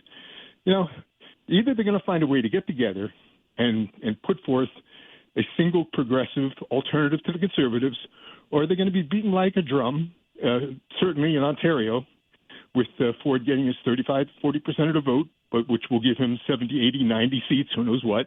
And the same thing might happen federally as well. I don't know why people who have similar views and really have an alternative to what the Conservatives are proposing can't sort of get together, because first past the post isn't going away. Trudeau talked about it, but didn't happen. As long as you have first past the post, you need a binary system. Give people a left alternative, a right alternative, and let them decide which way they want the country to go. Mm-hmm. Jersey Bill, well said. Thank you, man. It was a great call. I agree with everything you said, basically. But I'll offer also that if we went on a more representative vote, and secondary choices and all of these things, systems that are different, first past the post. Here's one of the problems that why people don't want to change it, because we'd need, for example, federally, we'd need more members of parliament. It's 330 something now, 350. What is it up to? Gee, as a Canadian, I should know that. I don't know the number, but we'd be well over 400. We'd be, like the size of, in England. But England actually doesn't. England also has a first past the post system. Everybody does, pretty much. And people perceive that to be more government at a time when even progressives and liberals are saying less government. We need less government, not more. But the problem is, and this is what, Doug Ford screwed over for the city of Toronto, is we confuse more representation with more government. More government, the negative part of more government is, to me, in my way of thinking, is too much bureaucracy, too many laws and rules, government putting their nose into my business. More representation is fairer for more people. As an example, when Doug Ford dropped the number of councillors in the city of Toronto down to whatever it is, 20, 25, I don't know. Suddenly now a councillor, instead of representing, I'm making up numbers here just for the sake of example, please don't quote me on the numbers. Instead of a councillor representing 100,000 people, he or she now represented 150,000, 200,000, because the wards were bigger, less council, less government, But now a person in a riding now would write to their, the councillor might get 100 letters a day from constituents. Now it's 300 because the number's bigger. And now how does he answer those? He can't. She can't. So they hire people. So now you have non-government paid employees talking to you about your representative in government, which is not representation. Now you're doing business with an individual, right? So I don't think people should confuse more representation with big government. Big government, I get it. So, but to Jersey Bill's point, in America, the two-party system is their problem.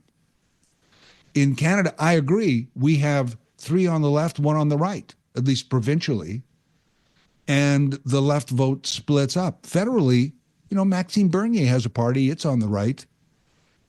We have the Bloc, it's Quebec, but we have the Bloc. Federally, at least, the multi-party system works, I think, better. It does not work on a provincial level, it appears, outside of Quebec, where the three more progressive choices are splitting the vote. I agree with that. But maybe, because there's left and far left, and then there's right and far right. And there is a far right movement right now. But the far right, instead of running on their own ticket provincially, they've glommed onto the conservative movement. And that's a problem as well. More of your calls in a moment. This is the Mike Farwell Show. I'm Larry Fedoruk on 570 News Radio. Larry Fedoruk in for Mike Farwell. A lot of people want to get on the 12 o'clock Talkback Hour. If I don't get to all of you before the news, I'll get to you afterwards if you don't mind hanging with the show here. Here's Grant. Grant, go ahead. You're on the Talkback Hour. Grant? Yep. You're on the show. Go ahead. Yeah, I was just had to use the washroom. Okay. Well, thanks, Grant. Okay. Yeah. Time's a ticking here, Grant. Go ahead. Yeah. So what's going on with the? I heard the Walper was bought from somebody. I don't know who it is. I didn't read the article yet. And did you ever watch this movie called The Family? It's let me see. It's a mafia kind of funny movie. Yeah, so it's got Robert De Niro in it, and he's got these kids they look like normal kids until you mess around with them, and they deal. Don't know that I have seen that anyway, Grant. Okay, that's fine. All right, that's it. Okay, all right, sir. Mark, I only got a few seconds here. Hey, Mark, go ahead. You're on 570 News Radio. Yes, Larry. My comment is on you talked about the Toronto Council dropping down to 25. They're just about as incompetent as they were when they were over 50. You can see it every day with their deficits. Then you take the region of Waterloo here.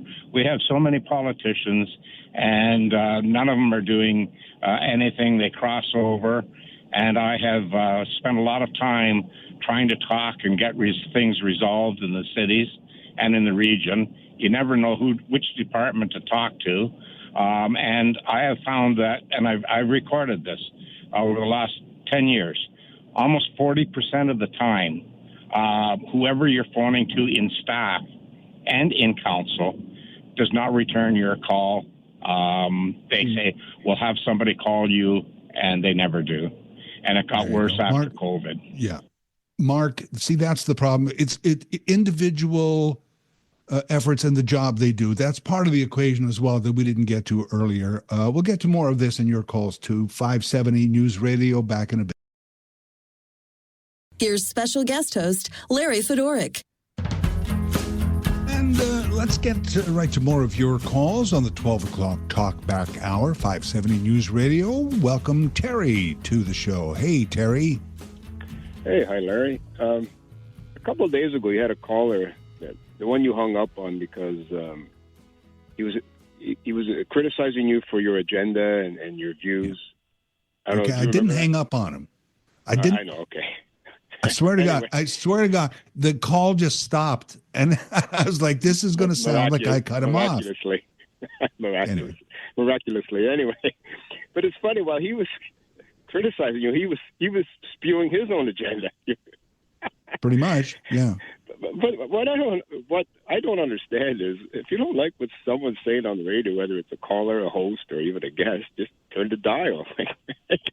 So it makes you kind of look like a hypocrite to come on and criticize them. If you don't like it, just turn. Like I don't listen to every single second of this radio station. You know, if there's something that doesn't interest me, I go somewhere else. You know?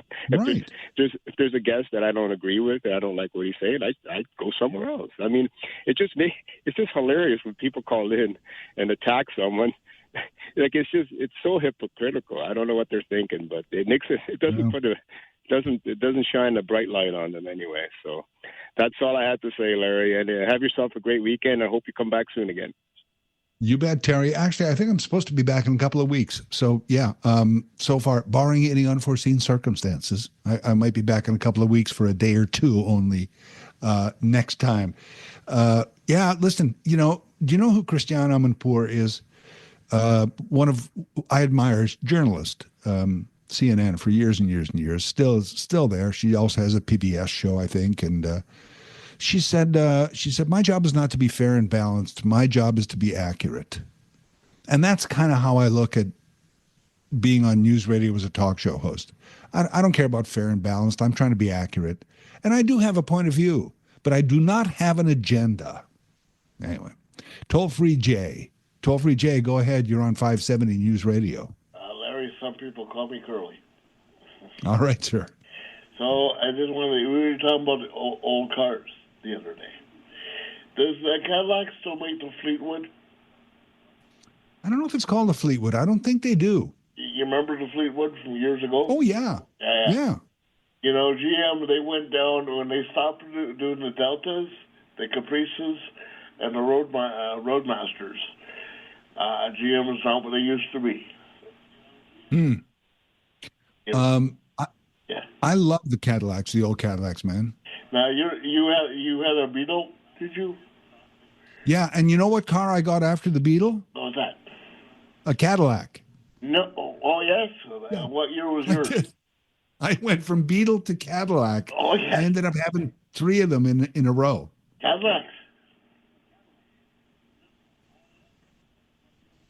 Are you there? Oh, yeah. Did you have Cadillacs? Yes, sir. Cadillacs or Yeah. Beetles? Sorry, couldn't. For some reason, we're on a delay back and forth here, Jay. Am I? Did you have Cadillacs or Beetles? I had a Beetle, and then a Cadillac, and then another Cadillac, and then another Cadillac. Wonderful. Thank you for talking to me, Larry, and enjoy your day. All right, you too, toll-free Jay. Sorry. The other day we were on the other day, it was yesterday. The flip side was your favorite car ever, or your best or worst car ever, I guess.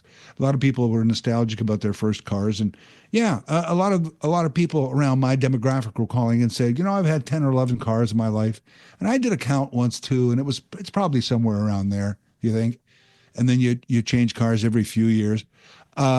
But I did, and I was leasing cars for a long time. And I leased that Volkswagen, that Beetle.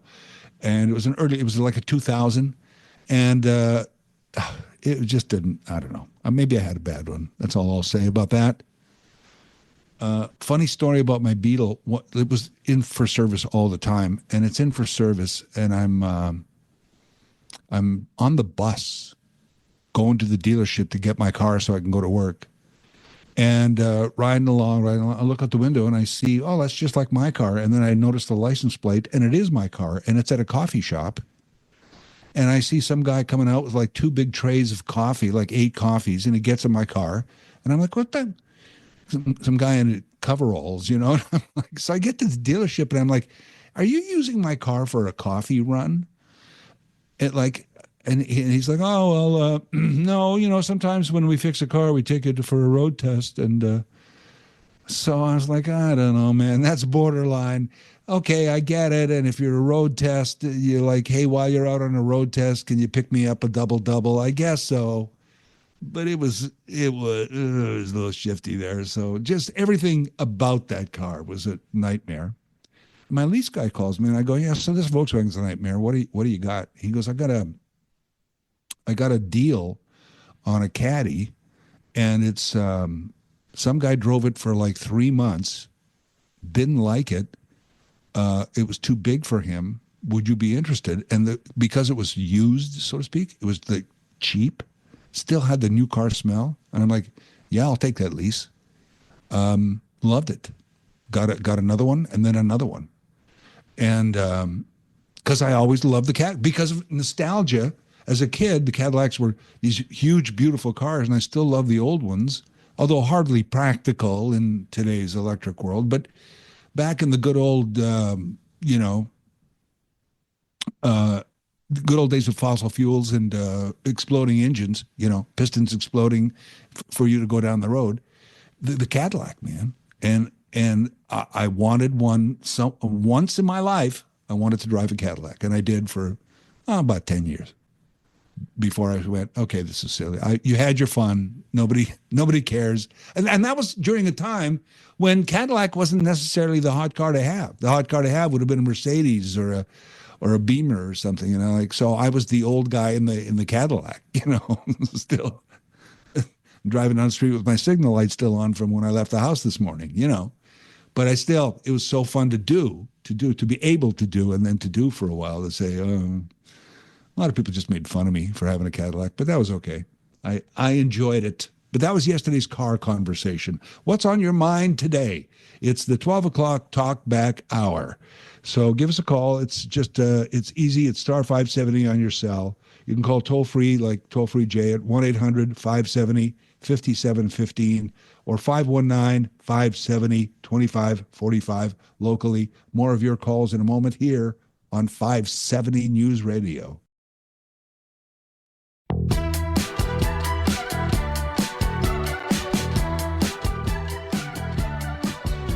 I'm Larry Fedoruk, in for Mike Farwell, 12 o'clock Talkback Hour. What's on your mind? Here's Rob. Rob, go ahead. You're on 570 News Radio. Good morning. Good afternoon. Is it already? Okay. Okay. Yeah, it is. Listen, we had this very similar experience with our first cars. Mine was a 59 Pontiac. And I remember the cars well. Pardon? I remember those cars well. Yeah. It was a 59 Pontiac, and I should have known when I bought it because the guy was known as Bondo Jack. Okay. And I had that car for 3 months. I only drove it really for a month and a half because the other month and a half it was in being serviced or something or whatever. And I couldn't wait to get rid of that car. I liked the car, except it was nothing but a pain. But anyway, you live and learn with your first car. Yeah, for sure.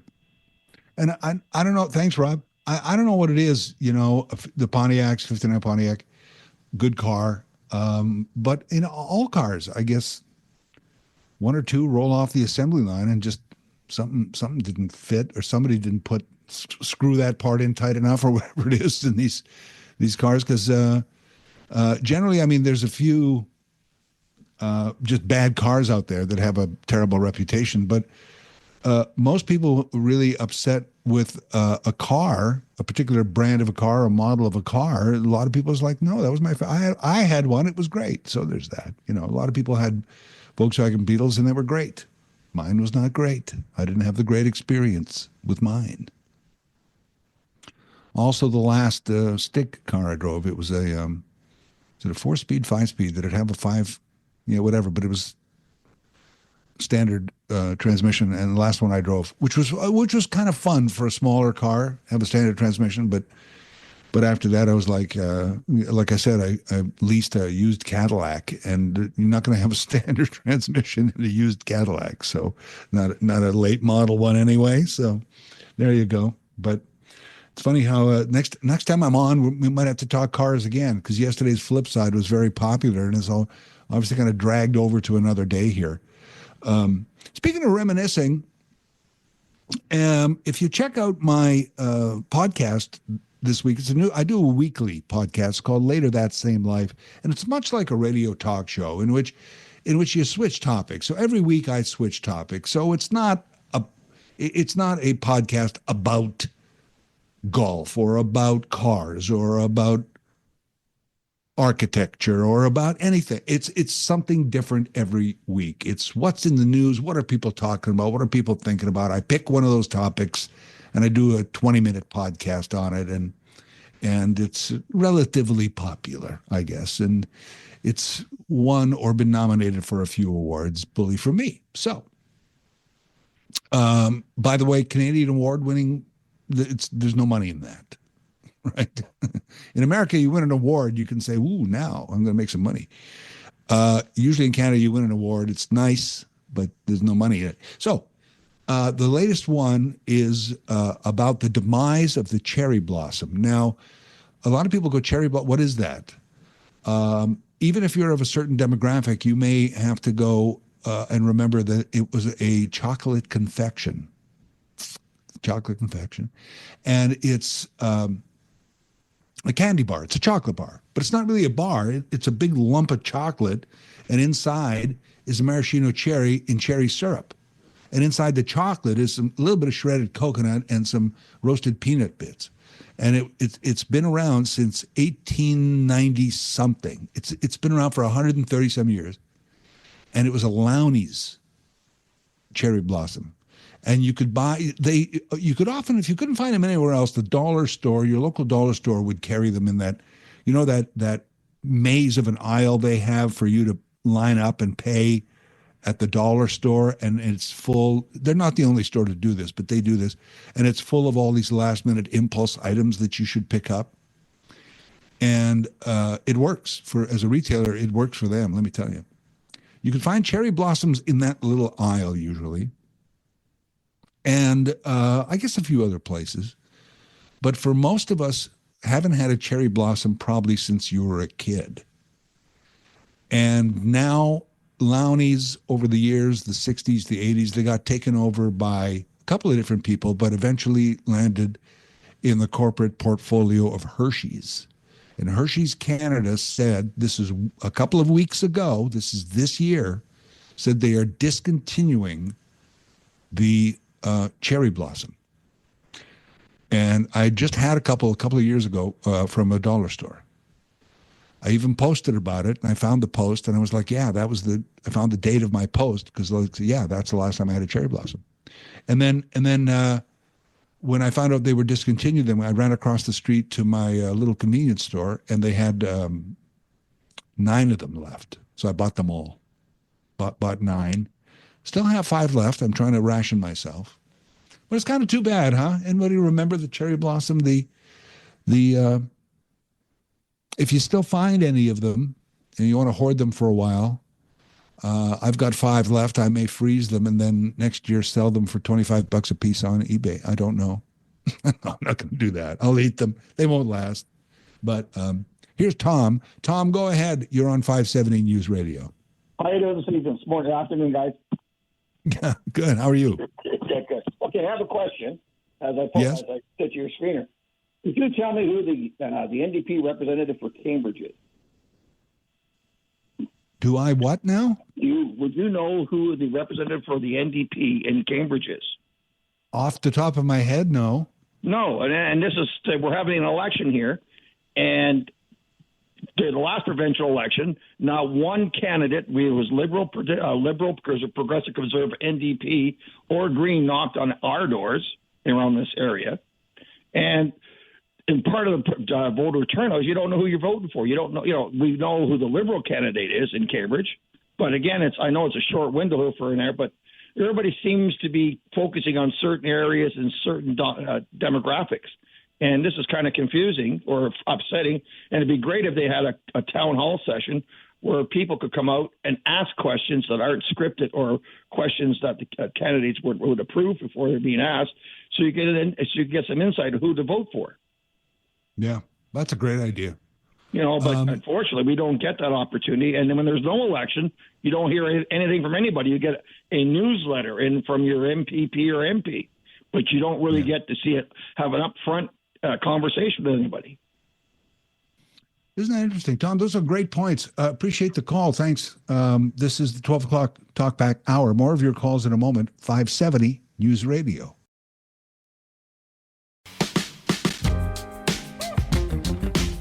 Larry Fedoruk in for Mike Farwell. Happy Friday, happy weekend. Whatever happens with the tariffs, whatever happens with the groundhog on Sunday, hope it all goes well. Just want to end on picking up what Tom said on the call about, candidates in this provincial election. How come they don't knock on doors? Who are they? Why isn't there a town hall? And it was interesting because this morning on a few topics, we kept getting calls of people go, I called my representative. Nobody got back to me, or I can't seem to, they won't respond to my, I don't know, man. I mean, I fill in for Mike Farwell. I work from home. I'll just say that. And I won't say any details geographically, but I have an MPP that I don't like that I didn't vote for. I'm on the mailing list. I get notes all the time about events, what they're up to, social things I can attend, what have you. I have an MP that I do like, and I'm on the mailing list, and they return emails, both of them, and I get. And the person holds events. They hold weekly meetings to help seniors. This week's question is going to be wills and testaments. This week's thing is going to be the internet. This week's subject, I just went to a levee the other day, just a New Year's levee. Did I just luck out with a couple of really good representatives? One I don't like, I don't agree with politically. One I do. But they work in the community and they're visible in the community. Even one's federal, one's provincial. All of them have to work for citizens who live in a locality, local in other words. You got to be local no matter. And I know they have offices in Ottawa or in Queen's Park or what have you, and this is their provincial and federal responsibility, and they work on some bigger issues. But really, if you don't have a representative like that, that's at least visibly working for you and contacting you and willing to at least have somebody get back to you, that's BS. Don't your next email to them is like, don't ever contact me, please, because, I don't like you. I'm not voting for you. Really, because the work they do should be, and it's not like they represent 1 million people and everybody's emailing them. Believe me, they're not. They should be representing you. So I'll end on that. It was nice to talk with you for these few days. I should be back filling in for Mike in a couple of weeks. We'll have a great weekend. Larry Fedoruk, we'll talk soon.